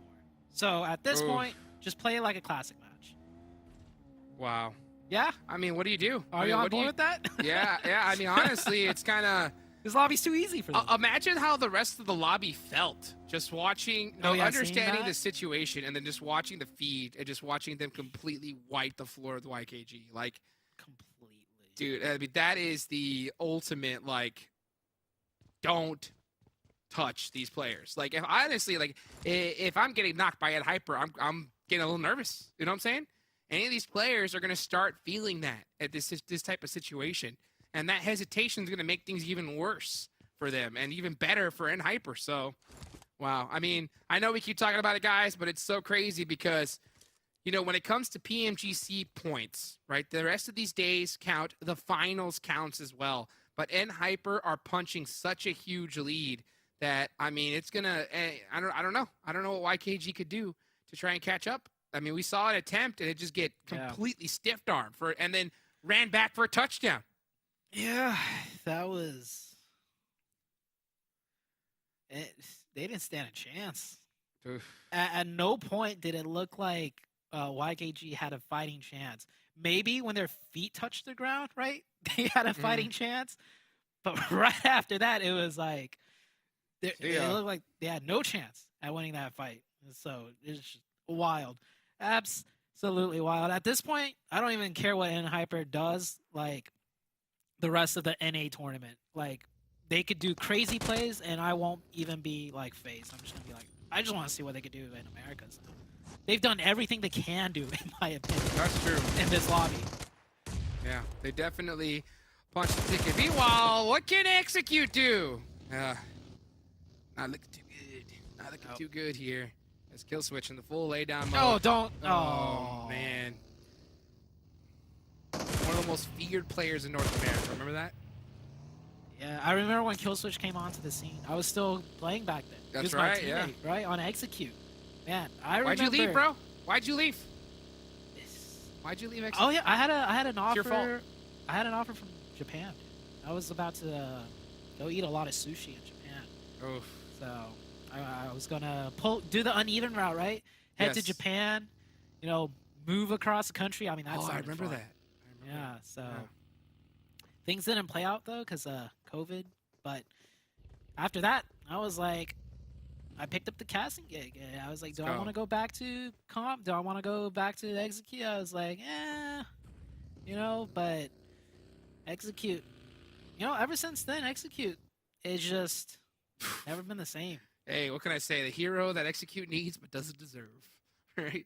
Oh, I'm not saying that, but that's what I'm saying. All right. Well, you guys, you can see there at the bottom. Check out our social media. Get in the conversation. Make sure you use that hashtag PMPLNA so we can keep up with everything that you guys are talking about here. Because, I mean, goodness gracious, what is there to talk about right now? Obviously, getting to top 16 is the goal. I think that, with how dominant Hyper has been, that conversation at the top is going to start dimming down, and now it's going to be who's going to make it on in, right? So I think we got to take a look at these teams at the bottom of the leaderboards and see how they can, make something happen, because we are seeing some squads, right? So some signs of life for them. MEZEXIS is popping off here. Extreme Slayer. It's not like they're at the bottom, but we are seeing different teams put some good points on the board. Yeah, it's really time for these other teams to step up to Hyper pretty much, because Hyper, they're going to stay at the top. No one is Hyper, they won NA already, okay? Yeah. So now it's like, you got the finals to qualify for. You need to make that top 16. One of the things was, we talked, the desk was talking about it, the teams at the bottom Are they going to start becoming feeder points for the teams trying to claw their way into the top 16 or stay in the top 16? That's something we need to start looking out for. Yeah. So we'll see. We'll see very soon as the days play out. We might start seeing more hot drops, but from the bottom teams, right? From onto each other, that could become a thing. Next circle did shift out. Great circle for the Puppeteers. That is huge one. This I absolutely love this circle too. Always a lot of good fights, explosive fights that happen in a zone like this. OP Dip still available right now, but yeah, Puppeteers, that shelter split, they're going to be feeling really, really good here. So let's see. And Hyper coming from farm. This is their home territory. They know this area like the back of their hand. So I'm excited to see how they decide to take an approach here. It looks like they might be fighting SLR, which would be pretty fortunate for them. I think SLR did smell some Hyper near them, so they are taking off and trying to avoid that fight at all costs. That I think is definitely going to help them out. But it looks like Canadian Eagles did find one of the players from Excuse. It's going to be over here by Alamo. So we'll see how... Well, mini Alamo, by the way. And you can see Baby Tang just trying to protect that buggy. Yeah, because they're going to realize they're going to have to take off here for just a second. Blue zone is slowly starting to close in. You said, and I'm going to be a broken record, Jukes. I'm going to find as many different ways to compliment and Hyper as I can. Oh, goodness gracious. You were saying this is their side of the map, right? Because they drop around here. The whole entire map is there. Yeah, I mean, that's on true. every map. That's true. Yeah, look at the games where the zone went somewhere where it's rarely played. And Hyper won all of those easily with massive amounts of, eliminations. So, Hyper knows every map extremely well. It doesn't matter where the first circle is. They probably already know exactly how to play it to maximize their positioning and like, etc.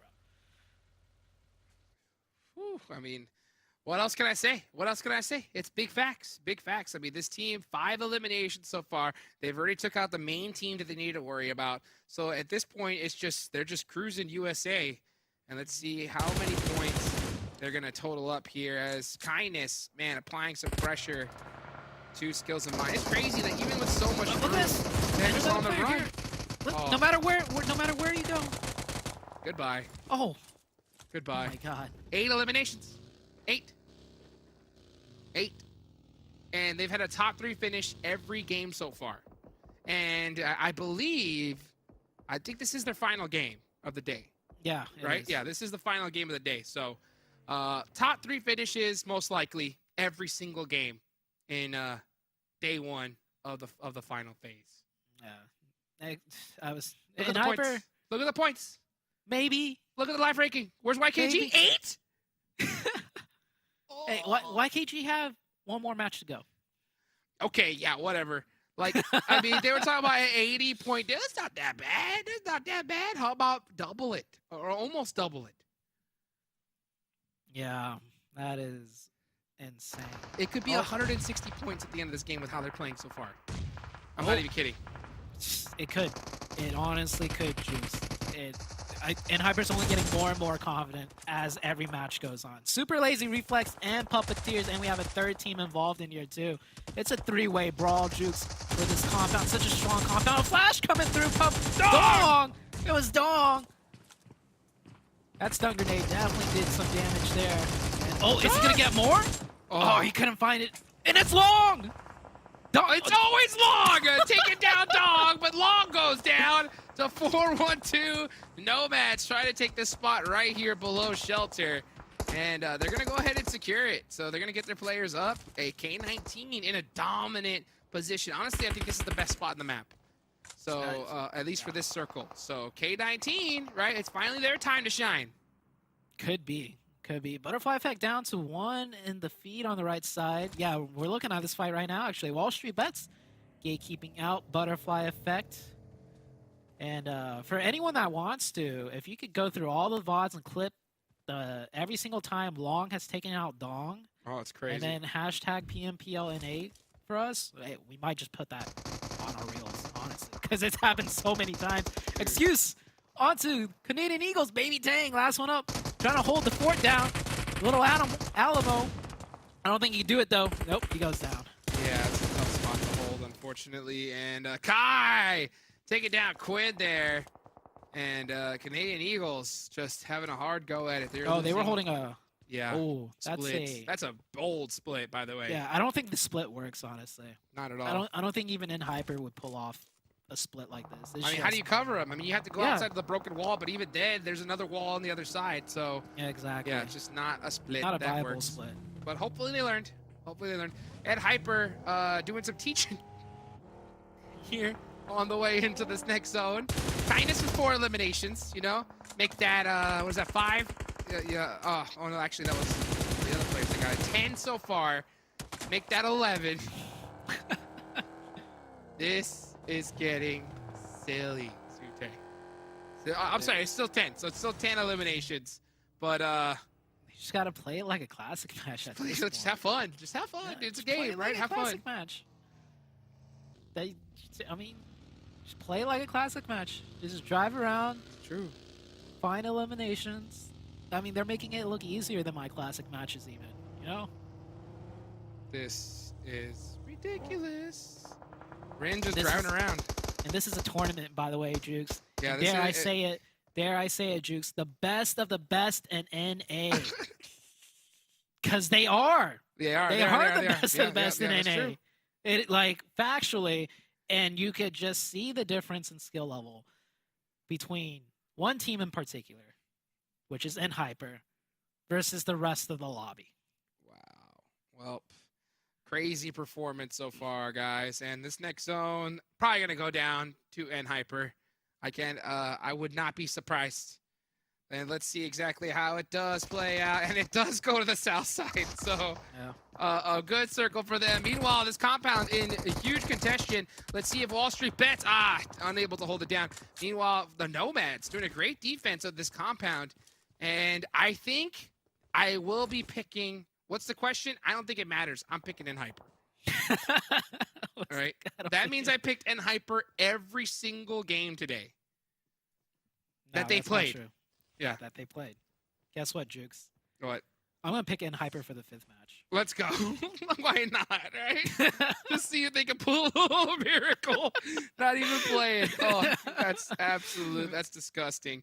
The disrespect.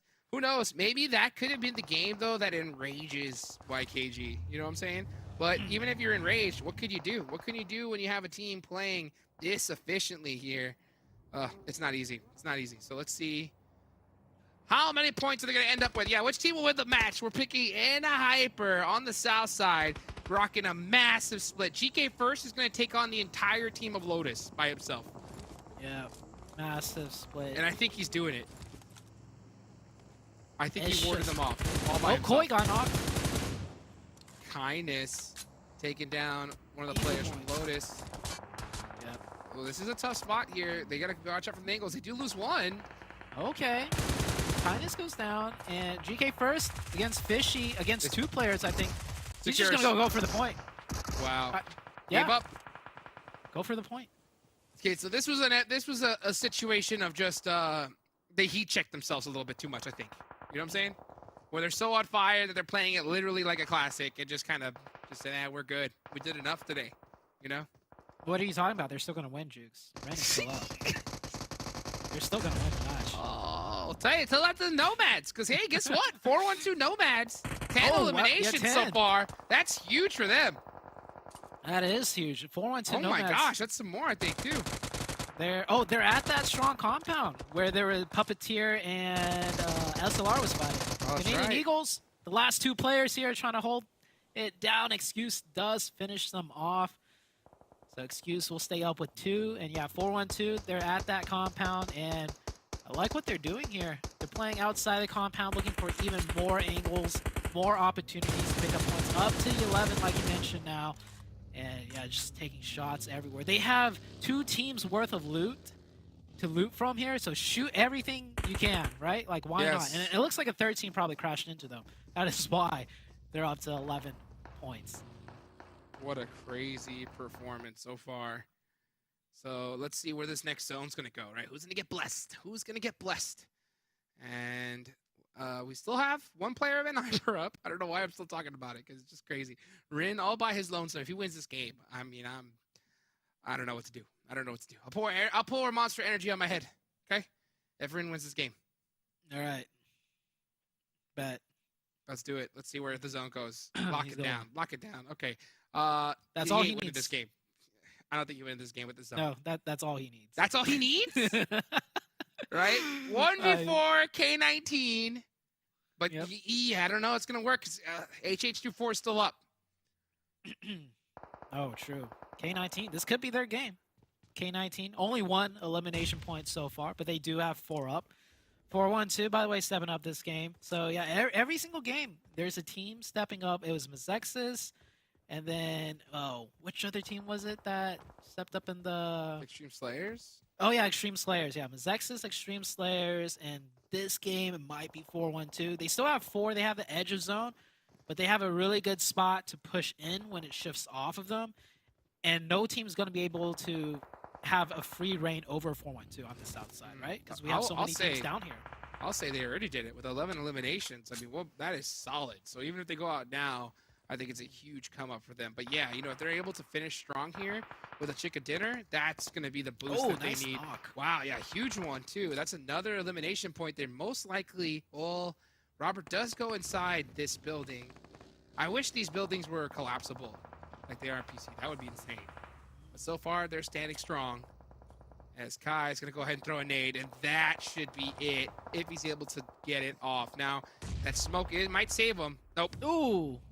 Absolutely beamed. Oh, and this Molly's going to do it because it's got a wood floor too. So if he's able to get it inside, they're done for. Is it in? Oh, Ooh, barely just off the mark. Just barely. But here comes the push regardless. Pull up and Oh, instantly cut down by goodbye! 4-1-2. 4-1-2 was eyeing that place like a hawk. Easy points right there. 4-1-2. Goodness gracious, soaking them up. Yeah, 4-1-2. No, those are our points. That's My right. good sir. You're not touching them. We're saving them for later. Lotus gonna start creeping up on Rin on the other side. Rin is just, I think, behind a tree, just big chilling right now inside this circle. But the Nomads, 13 eliminations so far. A Baker's does it. This compound just proving to be so well. I liked K19's position a lot better, but I kid you not. I mean, the Nomads have been soaking up points like crazy from this spot. Yeah. I mean, if you could hold this spot down and win it, because this is a highly contested spot, right? Then more power to you. And 4-1-2, not only do they win this position, they're keeping all 4 up, which is a big difference. And Aline getting shot up a little bit there. He will stay alive. And K19, they have 4 players, but I don't know why they all backed up into one little spot. So I think they're just playing the long game. They don't want to risk making any mistakes and losing a single player. We'll see how that plays out for them. But they're watching the north side, and yeah, 4-1-2 getting very comfortable now, swinging out to the north side to pick up these points. You gotta watch out here. They gotta play it safe, though. You don't want to make any silly mistakes here. This could be the game that you've been waiting for. Oh, that So made just- close. Yeah, that is getting really close here. So they're trying to get this finish here onto Extreme Slayers. With K19, now it's their time to get aggressive. They gotta be able to finish this game. Oh, getting caught, though, from the back. I think that is going to be Lotus getting the thirst on to HH24. So HH24 is down. And meanwhile, Remix getting taken out. That's going to really hurt Extreme Slayers. But here comes the rest of Lotus. Can Tuki hold off the push? And it might just work because they're just getting popped from every single angle. Yep, force back down. Tuki, no first aids. One of his teammates might have one here to drop, but Lotus, they're not gonna let this go. Here's Ren. Oh, that nade looked good. Oh, it's a not flash. It's a flash. It was a stun. Meanwhile, yeah, just Lotus. So it's a 1v1, but Rin gets taken out. So No. the crazy comeback dream getting shut down by Fetty. So that's a much needed point for him. Meanwhile, K19 do have the entire squad up. Looking a little bit mixed up, though. It looks like they have their attention in every single spot. HH24 getting caught out. He got thirsted, though. It is the possible strategy for K19. Seems like it.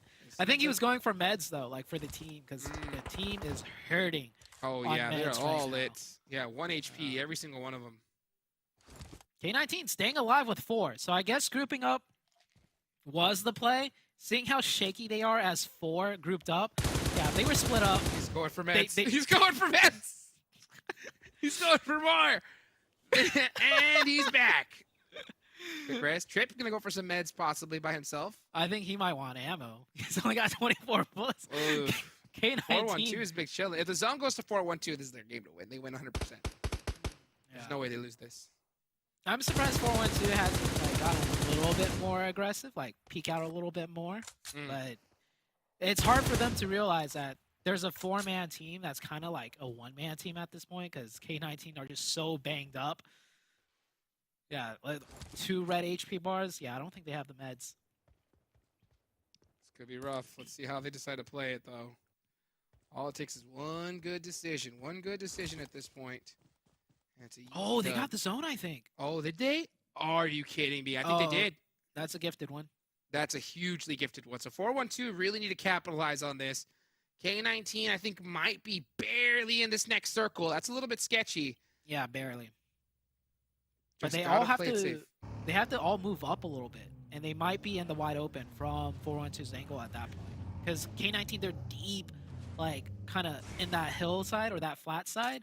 But with that circle, they might have to push out just enough so that it doesn't matter. And 412 is going to be able to see everyone. This is a good zone. That Lotus is going to get pushed up. So Fetty's pretty much done for at this point with this blue zone, especially if K19 just kind of hold that angle. But they're also, they also need to move into the open. So maybe perhaps setting up a car wall might be the play. I can't believe they're pushing this. That is so crazy. They didn't even need to. But HH24 is driving around, just annoying them. And how many shots do you have left? Fetty has plenty. Catches HH24 out of the buggy. Maybe he had no ammunition left and he was just stuck with nothing. Oh, he was 1 HP. So he's just trying to bait for the team. Yeah, Trip has 13 bullets left. I think they just want to take this player out for the point and the placement. Oh, but my Fetty is goodness. just getting gifted at this point. And K19. And the K19's gone. Yep. I mean, that's what happens when you put all your eggs in one basket. They all get cracked. Here come the if NOMADS. Things don't go well. Yeah, you know what? Great timing from the NOMADS here to push at the perfect time. This could be record 17 eliminations. Oh wait, This they're is at 17. Crazy. I mean, they are going to go all the way up to 19 most likely here as it's all up to Fetty. Can Fetty continue to happen? Nope. 4-1-2 know how to make this push. And now it's just one last player. Oh, he's gonna. BOPE, and he's gone. 4-1-2 NOMADS with the game of the tournament right here. A ton of eliminations. This is one they needed big time. 19. Wow. They were at 11 last week. Kind of talked about them. I don't know how they managed to pick up 8. 3,181 damage. Okay, NOMADS. That's what I'm talking about. I see Especially making use of that compound right just north of Shelter is huge. I mean, that's a compound that can get a little bit dicey because if the zone goes away from it, you have to just literally drive into the open field. But they made perfect use of it. Got so many eliminations. I mean, I'm so proud of this squad right here. This is a game that hypes you up and really just takes you to another level.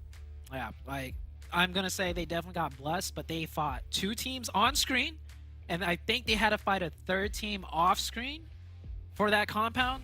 Yeah. So they did a lot of work. And then they still got aggressive. They left the compound earlier to take out those points in the shack. So getting those 19 eliminations wasn't like gifted to them. They had to fight for every single one of those points. I will say the only thing that was gifted though was K19 on Shelter. I mean, I think that was tough. I mean, I think that their position was definitely the winning one, but just dropping the ball just opened the door for 4-1-2 to just get that chicken dinner and make it look easy. So, hey, way to capitalize though, because no matter how blessed you are, 19 eliminations ain't easy to get. So, big ups from them. Guys, we got one more to go. Don't go anywhere. We're going to be right back.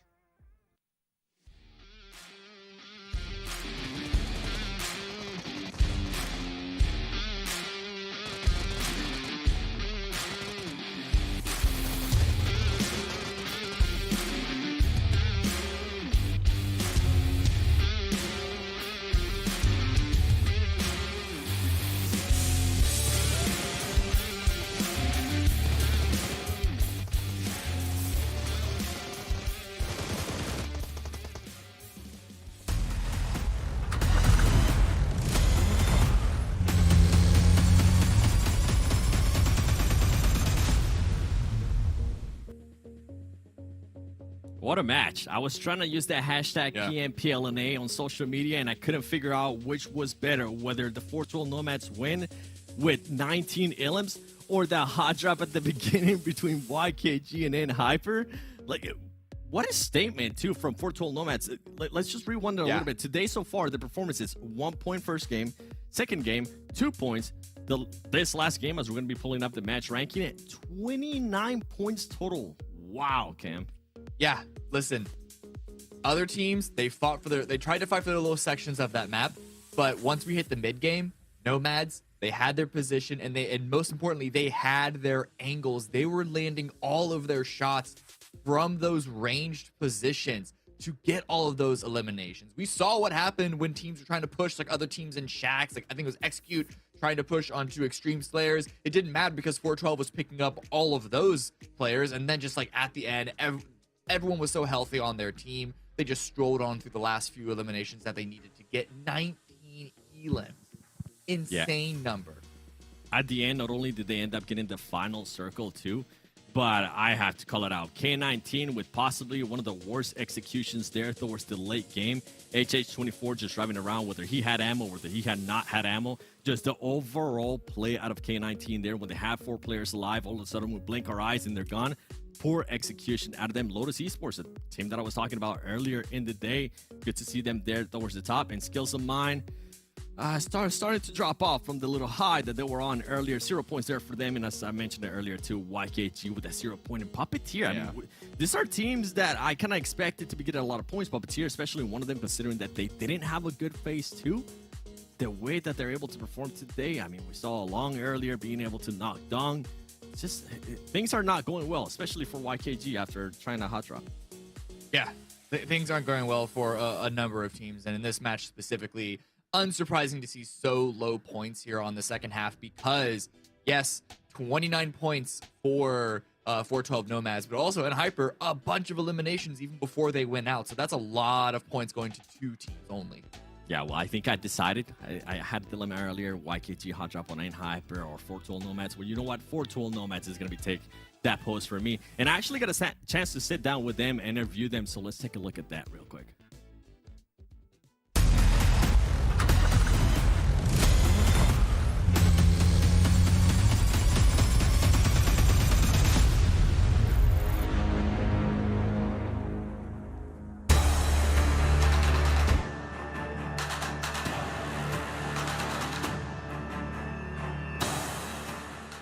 Welcome, ladies and gentlemen, to the PMPL North America Fall Split. My name is Sun Worlds Gaming, alongside Free Point from 412 Nomads. How are you doing today?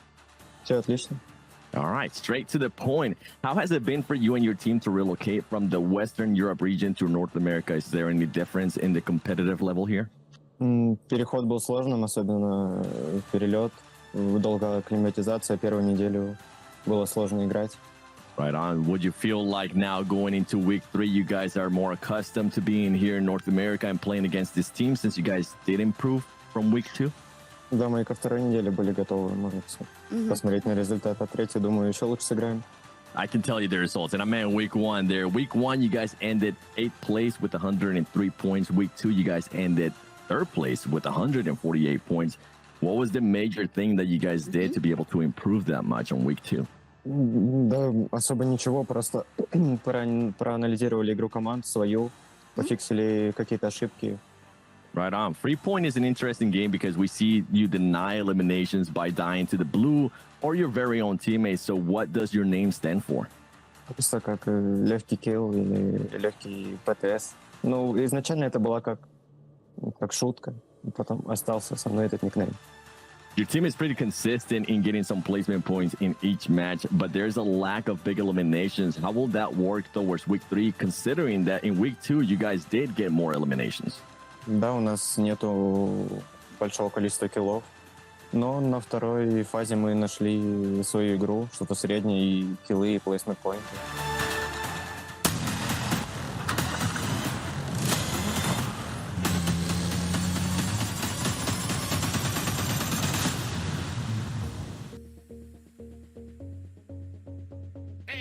good interview there from 412 NOMADS. I know that had to be Seven's favorite by far. So it's good to see some signs of life from this squad. I mean, heck, 19 eliminations, chicken dinner. What more could you ask for, Zute? I think you said it might be the record so far for this tournament. 19. Yeah, Yeah. I think so.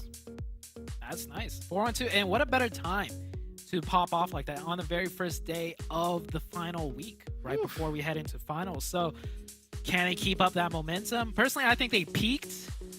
I think if any team hits 19, don't say that. I mean, if any team hits 19, they've peaked. But They peaked. if their average drops down to like 8 after that, that's still really good. So hey, it's a win-win. It's all downhill from here, baby. It's all downhill. Technically, yes. I mean, You're not going to do better than 19. You're right. 19's pretty insane. Pretty insane. I mean, but heck, you got to be happy with that. Honestly, if 19 elimination chicken dinner is your peak, you good, baby. You good. So let's say if we could see if them continue, right? Keep that energy as we go into the final map of the day. It's Vikendi, guys. All right, let's get some Vikendi action going. I hope you guys are excited. I know I am, because guess what? And Hyper ain't here, baby. Goodbye. You're done for the day. It's YKG's time to shine. Yeah, I think YKG needs to win this one with like 15 eliminations minimum, right? And it's like, I mean, it's kind of, the storyline's kind of there. So far, we've had every single team show up here that hasn't really shown up as of recent. Right? Extreme Slayers showed up, MEZEXIS showed up, 412 showed up, and I'm missing one again. 412, MEZEXIS, Extreme Slayer. Oh! The YKG, that's the team I'm missing. That's right. That's right. It is YKG. Yeah, and Hyper by default has shown up. And you know what? I actually did get a little word about ear. The record is held by Ace of Spades and Vikendi in phase 1. It was 20 eliminations. That's right. Oh, they had that okay. 20 elimination game, so off by 1 point. But you know what? Second place record. Second place record. A record for them. You know what I'm saying? So take that to the bank. And let's see what they could do here in Vikendi. Let's see what all these teams could do here. As you know what? We talked about it. YKG got to be frustrated. They got to be feeling absolute vengeance here, and they got to come back strong. So let's see if YKG can make it happen in the final hours here, because you know what? It's just this. It's the finals, and it's over. Anytime you're going to put up points, it's got to be whenever and Hyper's not here. Do you see what I see? I see it. I see YKG dropping on where and Hyper would drop if they were here. Winery. So there's PASSIONFRUIT down there too with them. yeah, instead it's PASSIONFRUIT. So like, okay, YKG is not dumb enough to be like dropping there, not realizing Hyper's not here.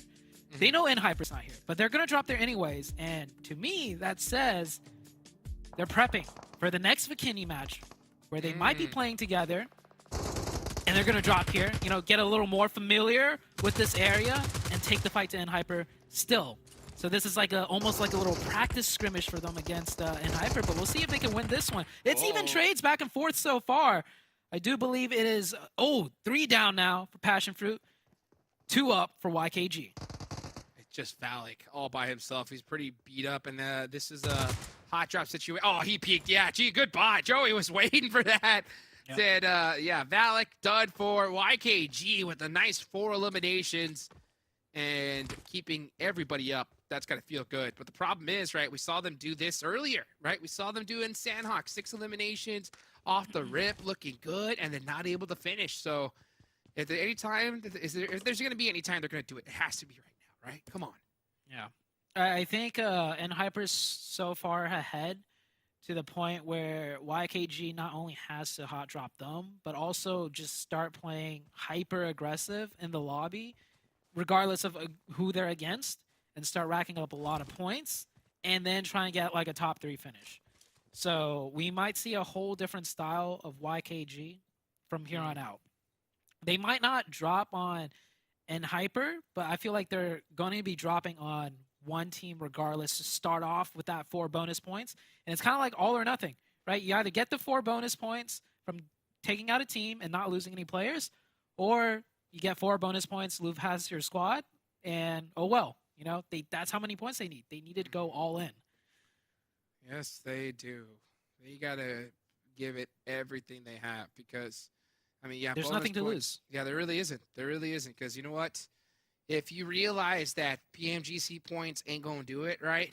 Getting it done in the finals is where it's going to really count. So, yeah, getting as many bonus points as that you can get is going to be really, really important. So, hopefully we could see them shove. That aggression has been working for them, but it's, you know, it's very risky, right? And high risk is high reward. Yeah. But, you know, you could also fall short, and I think we've seen that happen for sure. Meanwhile, look at Ace of Spades. They are the king so far of this tournament when it comes to most eliminations per match. It was on a Vikendi. Now they're in a... This is Trevno, right? Yeah, this is going to be Trevno right next to Canadian Eagles. Baby Tang's holding this roof, looking for some angles. These are always the worst, right? When you have these drops, especially outside of zone, because it just kills your rotation, timing, looting phase, everything. So, not a great start for both these teams.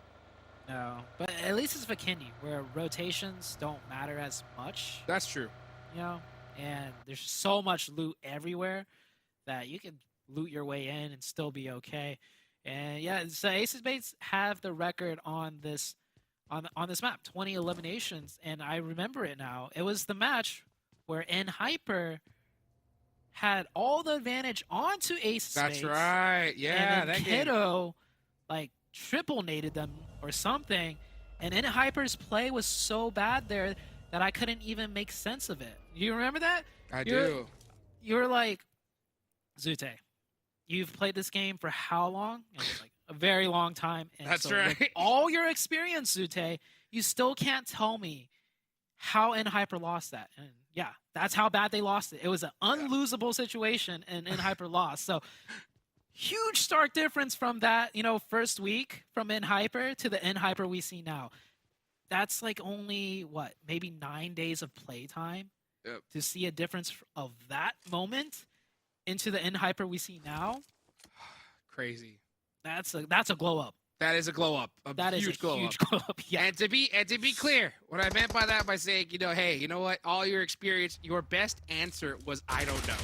Because literally that's all That's you how can say after that. dumbfounded I was. You were just like, I don't know, man. I mean, they just threw. They just threw. And you know, now we see them shooting boxes, defending hot drops, pushing out of zones where normally we would see them just sit in. So Yeah. that's crazy. But you know what? Enough talk about NHyper. Let's see what Ace of Spades could do. That was a nice nade there for BioY, just a little bit short.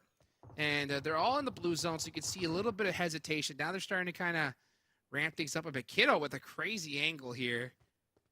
Let's see what's going to happen. But it looks like Canadian Eagles have stuck their guns. They're saying, you know what? We're going to hold this fight, and we're going to wait until see who wins this here. Uh-oh, we do see YKG in the feed, though, with Butterfly Effect. And Dong on the third party on the Fears. Oh. That's a huge fight. Uh-oh. That is a huge fight. But we gotta Chico see how goes this one down. plays out.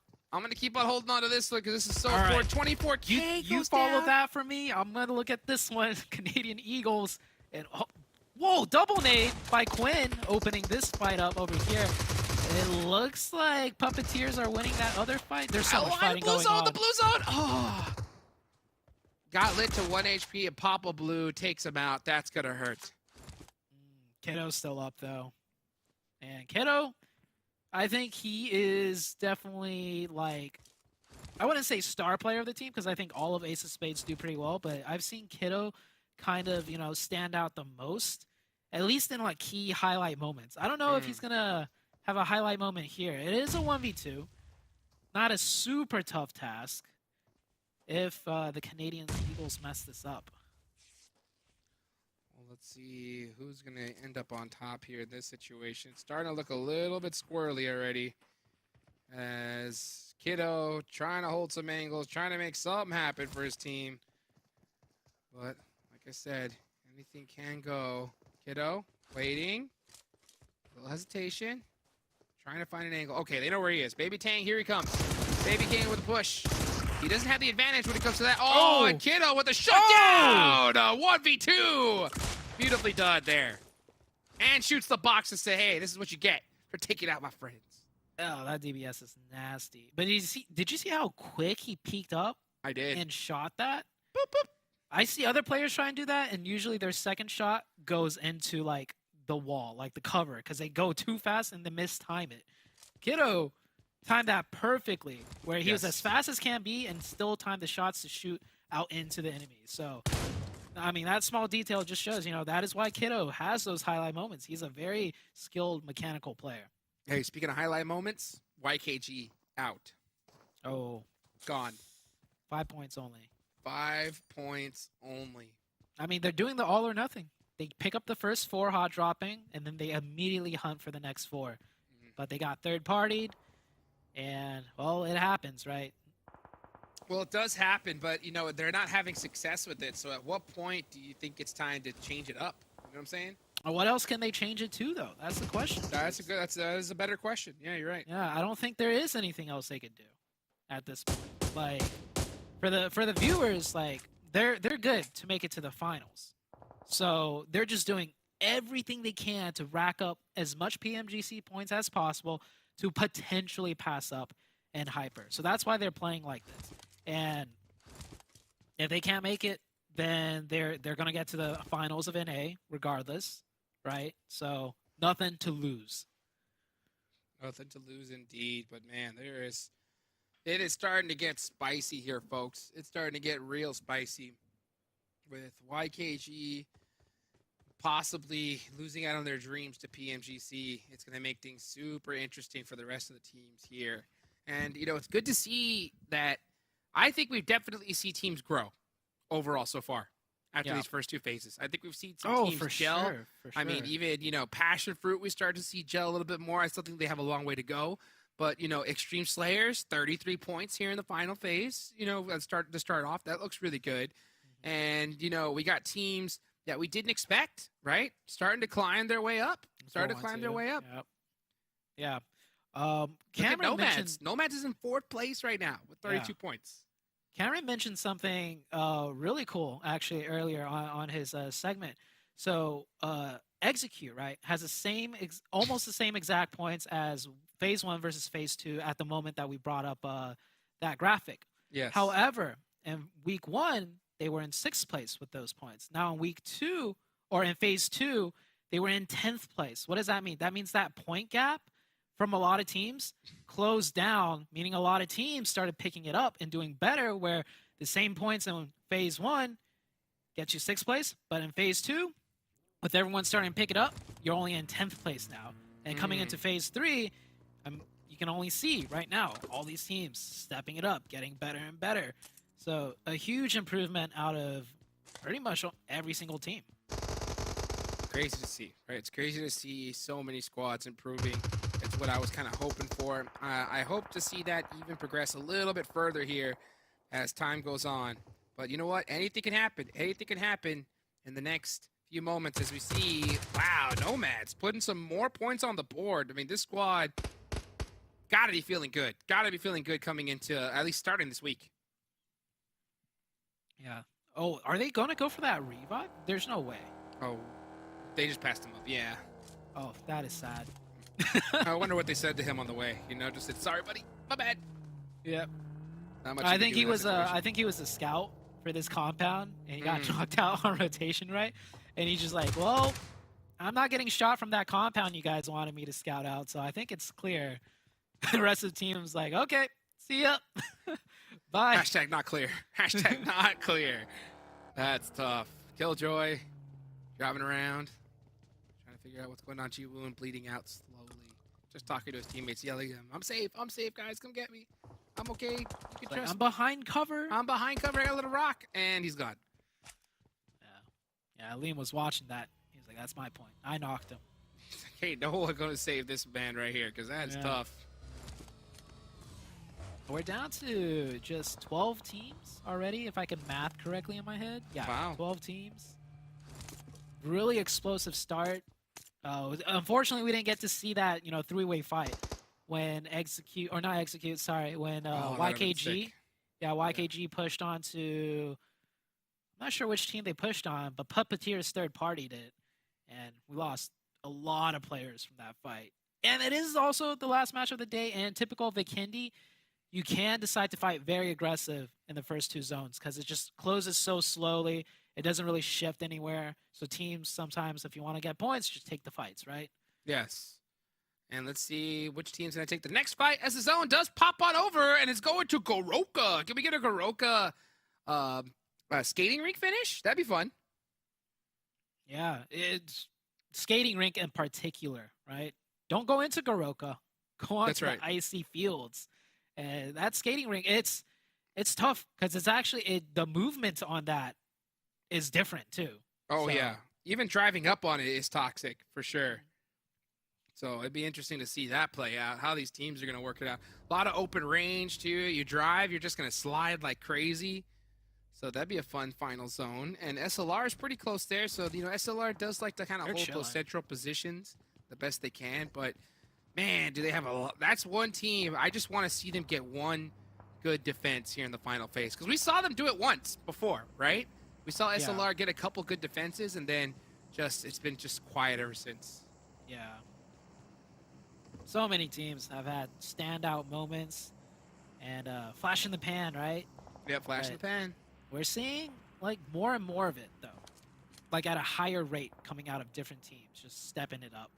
So I think this week's going to be a great week, Jukes, for a lot of these teams. Maybe not YKG specifically, only because of the PMGC point disparity, but other than that, I think we're going to see a lot of improvements from a lot of teams, a lot of upsets that we won't, like 4-1-2 getting 19 elimination chicken dinner. Who would have saw that coming, right? Yeah, I mean, they're in third place right now to start this off, so they got to be feeling themselves right now. And they're looking good here, even in this last match, right? Their positioning looks solid. They got some nice early points for themselves.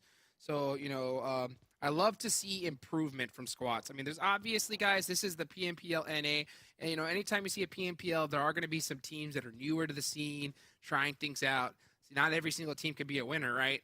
But I love to see even those squads improve because, a lot of the times, more often than not, here, for those of you guys that are just tuning in for the first time, we'll see teams that struggle.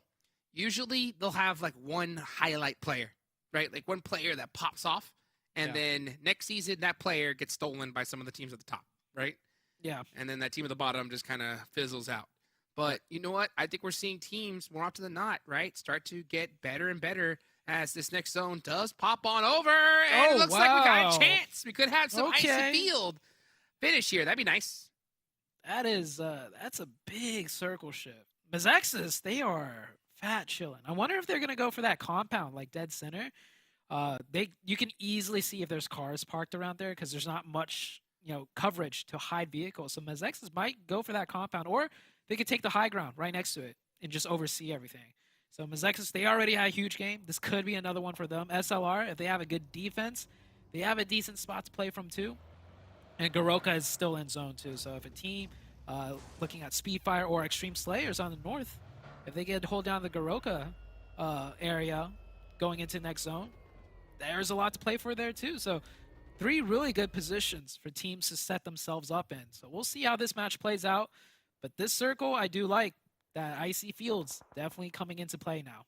Oh, this is going to be huge. I mean, this is there's still so much potential for spots like you mentioned a little bit earlier. So I wonder if MEZEXIS is going to take that huge checkpoint. That would be huge if they do it right next to that icy field. They're going to be set up for this match. But, sometimes it's difficult. Sometimes it's difficult, especially here at this time. You'll think a lot of the positions are already taken up. And we can see rotations are starting to come out. Excuse on the move. BULUC CHABTAN trying to catch him on the way over. It looks like Robert catches one of the players from fire on the move. And Excuse blind rotating. This is always the worst part. They're just full sending it, trying to find a spot. And more often than not, it doesn't work out. Nope. This is what I want to see less of in NA, to be honest. Yeah, there's like stops that you can make. Just because you get in the car and start moving does not mean you have. Yep. Big question that I have is, which team is going to have And the they most drove? eliminations? Yeah. Oh, Let's see here. okay. I'll have to go with. Oh, that's a hard one. Honestly, I'm gonna go with the team with the best positioning right now, even if they don't have that much. I gotta go with MEZEXIS. MEZEXIS got a solid pick. MEZEXIS got a solid pick. I'm going to go with Extreme Slayers because, Remix, they're holding that north side of Goroka right there. I think they can definitely make something happen. Let's see how it all turns out, though. What do you guys think? Let us know in the chat. Let us know on social media as well. Make sure you use that hashtag PMPLNA as we see excuse. Oh, beat up, not feeling too good. Trying to make something happen here. Oh, next circle. Half icy fields, half land, and SLR are big chillin' still at that compound. They're in the zone. Yeah, SLR, this is exactly what they need to do. Start getting aggressive, start peeking out more. Take all the shots you can, because every team, you know, around you is caught on each other. So they have free reign. Next zone goes on up, and it looks like it is going to be an icy field finish. So let's go. That's going to definitely make things interesting here. And we're going to see who is going to be able to come out on top of this match. Yeah, SLR still holding that dominant house right there. That could definitely pay dividends here in just a moment. Let's see. Like, they are the defensive kings, right? They love to kind of just play passive in this possession. So let's see if they're able to actually put some points on the board. Oh, the car was stuck. The grill of the car got caught on the other one. That could mean the difference of them making it into the zone and, oh, getting spoiler from the blue zone. That's always the worst feeling. And Roshi's going to do whatever he can to ink out what points. He's got to move fast, though, to find the angle. Blue zone, it's cooking. Run on top of that rock, maybe? Oh, he's taking too long. He is just going to deny the point. So much hesitation there. Yeah, so much. Like you either go up the rock or you swing out the side. That's the tough part, you know, when you're in these kind of situations, you know, how you handle yourself in them, you know, and sometimes the decision-making can be a little bit slow. Nice rotation there from Fetty. Huge heads up to realize that building right there is going to be free. Now, unfortunately, Onder isn't able to make it to that same spot. SLR said, okay, we'll let one player get by us, but not another. And yeah, I'm surprised SLR wasn't peeking more aggressively. But then again, 412 have 4 up, and all 4 are looking at this compound. So yeah, SLR, well, to be fair, a little bit SLR likes to you hold. could say. Yeah, they like to hold compounds by just looking inside the building, you know? Yeah, they could definitely be peeking way more aggressively. With 4. With 4 up, you should be peeking more aggressively. Yeah, just like this. Yep. But do that earlier against Lotus as well. Like that's what... long going into that building kills me, you know? Because I just don't understand why. You know, those are the kind of peaks I talk about. You're just you just get too antsy and you're just killing your sight lines. So hopefully we can see Long have a little bit more discipline to continue to stare out that window. Unless you see an nade coming, then you definitely move. Ground on the north side. Yeah. Jimmy, last one up. 3 nades in hand. He's going to need to look for all 3 on the last 3 members of Wall Street Bets. Here comes the push out of Extreme Slayers onto MEZEXIS. It's for the compound that was in the previous zone, no longer. And oh, Extreme Slayers gets cut up and taken out. I'm surprised Extreme Slayers let this one go. I think they should have had this position, but unable to get it done. So MEZEXIS still alive here. Wall Street Bets. Oh, Jimmy trying to catch a nade. Lasers it right on the kill joint. He's got one coming right towards him too, and he is gone. So that Speedfire eliminated. Wall Street Bets gonna get that res off. They are dead in the water though. So we didn't get a full icy finish, but we still got some of it. Meanwhile, SLR hasn't had to move a muscle until now. They have to mount a defense against 412 first and then move in. They shouldn't be looking inwards right now. They should be looking at their backs. Yeah, they should definitely be looking at the backs. There's 4 of 412, so they got to be careful. And 412 coming off a really hot game previous. 412 can overtake this compound and win the match. Darn right they can. They're looking real good right now. I kid you not. 412 is feeling themselves. If they continue on like this, I mean, we're going to see some serious action. So here they go. Here comes the push on the Lotus. Fetty, the only player alive. Oh, the pre-nade. Catches free point, and he gets the thirst. So Fetty doing a great job of applying pressure to 412 here. And they're so split. I mean, Fetty has a chance to make this play. He should realize, yeah, he's in a 1v1. Oh, perfect stun. He can't see it all. Bop, one shot's all it takes. Can Fetty hit it? Misses. That's gotta hurt. That has gotta hurt. So meanwhile, Lotus is eliminated. SLR needs to capitalize on this, right? They hear so many shots, so much action. This is the time to third party. I know you guys like to be passive, but get some points. You got 3 so far. This is an easy 6 points if they can go and start turning up the heat. Now the play is obvious, so here they go. Yep, Yeah. getting those confirmations. And they don't. Wall Street Ooh. Bet steals it from them. Just a little too slow, and they might lose players my here. goodness. Okay, well, they'll keep 4 up. But yeah, definitely missing out on points. Too passive, like you mentioned, Jukes. And SLR, man, the passive kings, like you said. Definitely hurts to watch. So let's go ahead and see how they're able to finish it off when it comes to SLR. You know, making some simple mistakes, losing some players early on. That's been their demise. But you know what? Still plenty of time here. As you can see, Stellar putting some good shots on the MEZEXIS. That looks pretty good, I gotta say. So let's see how they can finish strong. Out wide Elegi putting down some shots downrange. And let's see how this is going to work out. Tukey trying to throw a nade on in. Catch someone slipping. K19, man. This squad has not been able to get a good finish here. Skur going with the shots. He's got the AUG. That thing is a laser. But so much coverage here. This is what I'm talking about when it comes to Vikendi. There's cover in every single spot. You can see so many different areas. That's why I think it's one of the most fun to watch and play. Every Vikendi we've had so far has just been absolutely hot. And let's see here as MEZEXIS do lose 1 player. This could be Super Lazy Reflex's game. I mean, they have the angles. They have the vision. Oh, XTZ falling down is not good, though. That completely eliminates their sight lines. I understand they needed to push, but even keeping 1 player up on top would have been huge. It should still be their game. It's a 4v2v1. And I don't think the MEZEXIS player is looking to make any hero plays. I think he's trying to out-survive K19 with his own closing. K19 will have to push up into the open, and MEZEXIS, they're in that zone on the edge. All he has to do is wait. XCZ not getting pressed by the blue zone. Stellar's the one that's really got those angles. And Skur have he's got 1 molly. He can make it useful. Tukey does go down. This should be an easy game for him, SLR. SLR, you got to turn up the aggression at some point. Yeah. You got to do it. You have the numbers like you wouldn't believe. Now it's 4v1. Now it's obvious, right? Here we go. Push it on the skyline, and they get the finish. It's Super Lazy Reflex getting the chicken dinner for the final game here of day 1 of phase 3. Super Lazy Reflex with the win. And this might come off as shade, but that was a super lazy chicken dinner as well, I feel like.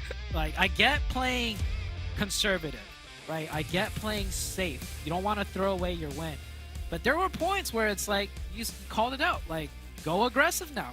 Pick up those points. It was on to 4-1-2, right? Yeah. Even if they pushed out aggressive and got knocked, they could have gotten easily revived and still confirmed those points, but they were a little too slow on those points, got taken away.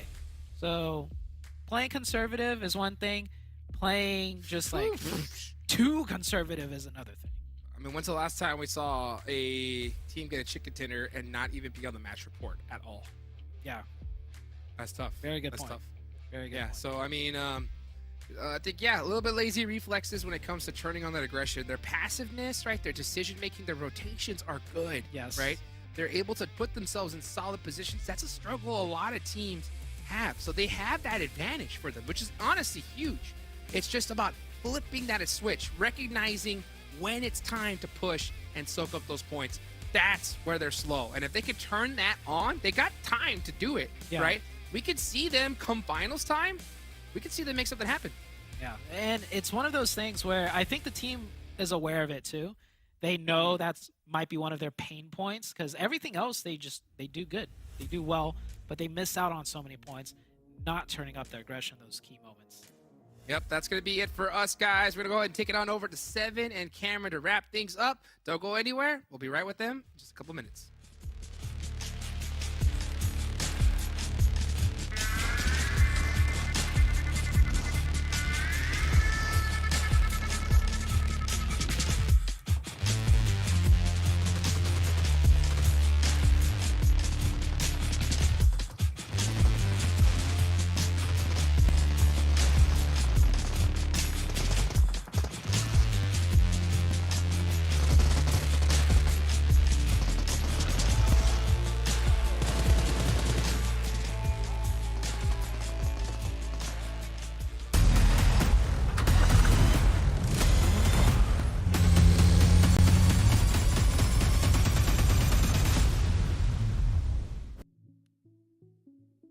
Before we start talking about SLR and how well they were able to perform there towards the end, I was really hoping that the last player for MEZEXIS, by the way, non-biased for me, had a Monster Energy, our official energy drink partner, and I was hoping that he was going to be able to just wake up and clutch up and get the most ilims. It didn't end up happening. SLR ends up taking the win, as we're going to be showing here in the match ranking.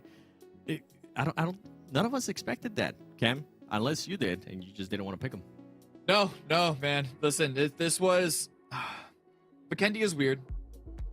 Vikendi is very binary. If it's not elevation of terrain, it's going to be, are you in compound or out of compound? So you need to know when to rotate, and also when to just kind of be quiet and go for the quote-unquote easy win, with as SLR did, playing a little slow in the mid game because they didn't want to sort of give up the advantage that they had from those buildings.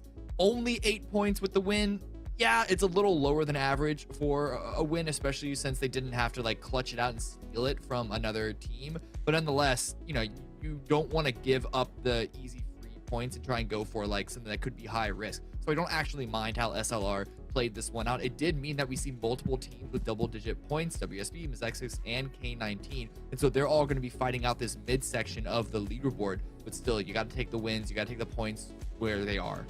I'm with you. I'm excited to see some of the other teams that we really haven't gotten a chance to, I guess, cover as much as we would want to.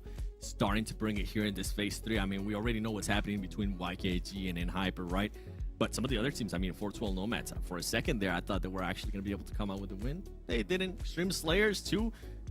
We thought that they were going to be able to clutch up, and then the circle was like, you know what? We're not going to go anywhere near you guys. You guys figure out how you're going to be able to challenge here at the end. And then, talking about the end there towards the bottom, PASSIONFRUIT Esports closes out the day with the donut. It wasn't a donut for all their 4 matches, but you know what? It was still a lackluster performance considering how they were able to perform in phase 2. Yeah, this one's a weird one. We're going to see what happens tomorrow with them. I'm not going to write them off just yet, but in terms of like their trajectory, listen, they started off week 1 pretty weak as well, and it wasn't until the latter half of that they had that really huge spike, right? So I don't know. I'm still waiting to see if they can't get that momentum back, but I'm kind of worried that phase 2 is not going to be replicated, and perhaps phase 2 might have only been them capitalizing on the chaos that NHyper's great play sort of set up for them. When that isn't given for them to sort of feast on off the bat, they might just be struggling to sort of make those moments happen organically.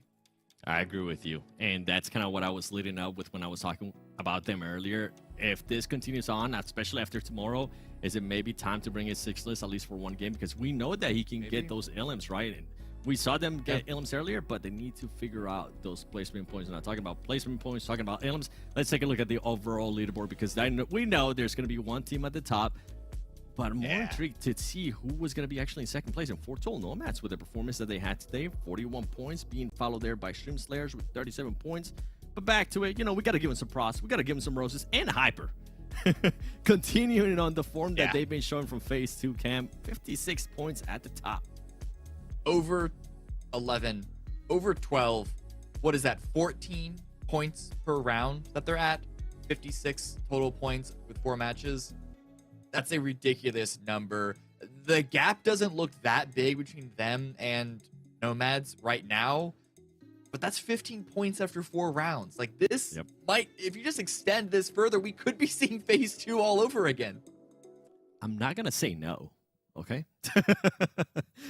I'll tell you that right now. I've been hoping for some team from NA to just continue to be dominant every single week. We obviously have to scratch out week 1 because they weren't the dominant team, but if they can be dominant here in phase 2, phase 3, and take that momentum into the finals, I would love to see it now. Some of the other teams that we were talking about, Canadian Eagles, I love that you were mentioning how they play so good outside the circle, pretty much that edge of the circle. But today, I feel like they kind of surprised us too, because they found themselves in situations where they weren't playing that usual route, and they still were able to perform pretty good. Yeah. I mean, listen, you know, Battle Royale is Battle Royale. PUBG Mobile is PUBG Mobile, right? So, you know, the skills that you have of playing in from the edge, it's not like you just don't know what you're doing when you're caught in the middle section. And if anything, it shows that they are able to expand their playbook and play from multiple different positions, which is good to see. I still think that they favor the edge, that play style, because they can be so effective with it. But you know, if the circle shifts on you and you're in the middle of the zone after, like, say, let's just say, for example, hypothetically, 2 hard shifts in a row, you're not going to run away from that central position. You're still going to stay, you're still going to hold out in there. They just don't necessarily put the same focus on setting up for the central positions consistently like you see NHyper do. See, that rational people wouldn't run away from that, but as soon as you said that, I got flashbacks to like PMRC, because there was a team that will literally have the zone and they'll be like, you know what, we'd rather be in the blue. They had an hour more blue time than anybody else. Super lazy. An hour, reflex. wow. Yeah, it was we can move on from that. Luckily, that's not happening here in NA. That was in the past. Lazy. Yeah, that was in the past. By the way, Skills of Mine, I was really hoping that they'll be able to maintain themselves there within the first page. I think halfway through the day when we got a chance to see the overall, they were there, but they just ended up falling off. Currently in 13th place. And YKG, I feel like this is the big surprise for some people, because we expected a lot more coming to phase 3. We saw them being a little bit more aggressive when we saw that hot drop on NHyper. So far, things are not working out, but I feel like it's okay because they're trying to do anything that they can to get those points, even if it is those crazy plays. No, hot dropping is not playing for points. Hot dropping is playing to target a specific team, and hot dropping is to ruin another team's game, not get yourself like a lead, get yourself rolling. So that is just whatever is happening on that aspect of it. I mean, Zute even teased that maybe they're planning on hot dropping NHyper on Vikendi when they're both in the same lobby. Like, if that's how they're going, this team is just crashing. I honestly, YKG, continue to hot drop. I'm all here for it. All right, you're pretty much got a guaranteed spot into the finals. With the way that NHyper's playing right now, I guess. more than likely you ain't gonna catch up. I'm enjoying the hot drops. I love the madness, so keep it up. Now, before we show the MVP, any guesses on who it might be? I kind of have an idea. It has to be somebody from NHyper. Probably. It might actually be first. I'm with you on that one. I feel like he had some good pop-up performances. It has to be somebody from NHyper. So you know what? Yeah. Stop teasing me, Alex. Stop teasing me, production. Show us who the MVP is, because if it's not somebody from NHyper, I'm gonna. It's still kind. Wow. It's okay. Oh, okay. Yeah, listen, he's such a consistent powerhouse. It's not that much of a surprise. GK First is the one that comes out with like a couple of clutches here and there. He's the secondary star behind Kindness that you usually see to get stuff done. He's had a couple of like really key moments, I think, to protect this team in a lot of these games. But like, Kindness is just always outputting damage, always getting those eliminations. And, you know, some of those eliminations might not be the ones to win the round. Maybe they're just picking up some people out in the field here and there. But like, he's the one that's getting them their points with those eliminations. So yeah, not surprising. Yeah, and we were actually close. I'm hearing from production that GK First did end up getting more eliminations with 13, but he didn't get as much damage. Even though he ended up with more see, it's that survival time, range. too. It's that range, just like chip damage over time that Kindness is able to output. All right, well, you know what? Even though Kindness got the MVP, I'm sorry, Kindness. The MVP for me today is GK First, and you're not going to be changing that.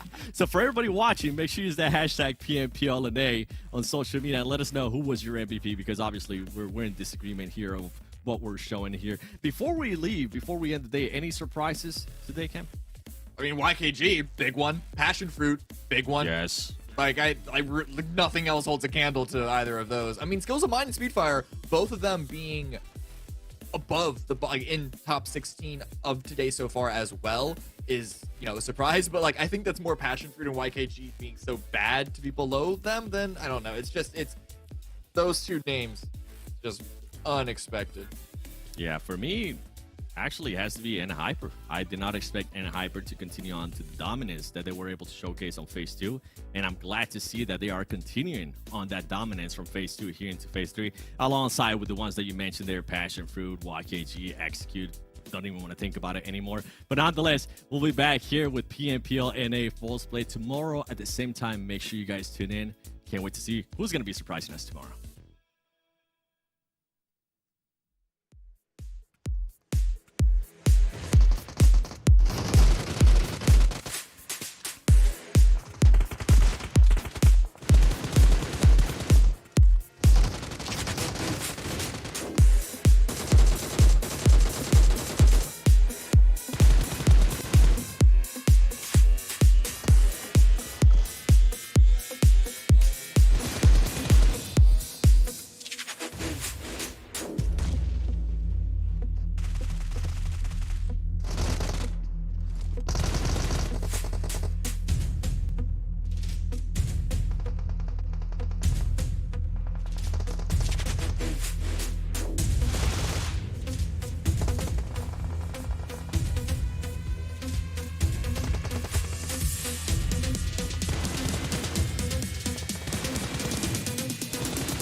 With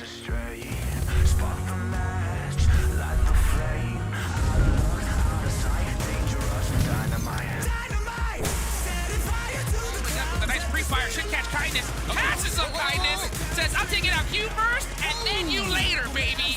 Let's go. I'm gonna be surprised if we see execute try to, take out this side of the map a little early on, but they're staying completely away. K19. Still got one up. The DBS. It's out. Oh my gosh. Walking right into the DBS. The 1v2 right now, Hot Jukes. Alf, it's your time. Go! Can you do this? He gets another. One more. The DBS under. Where are your shots?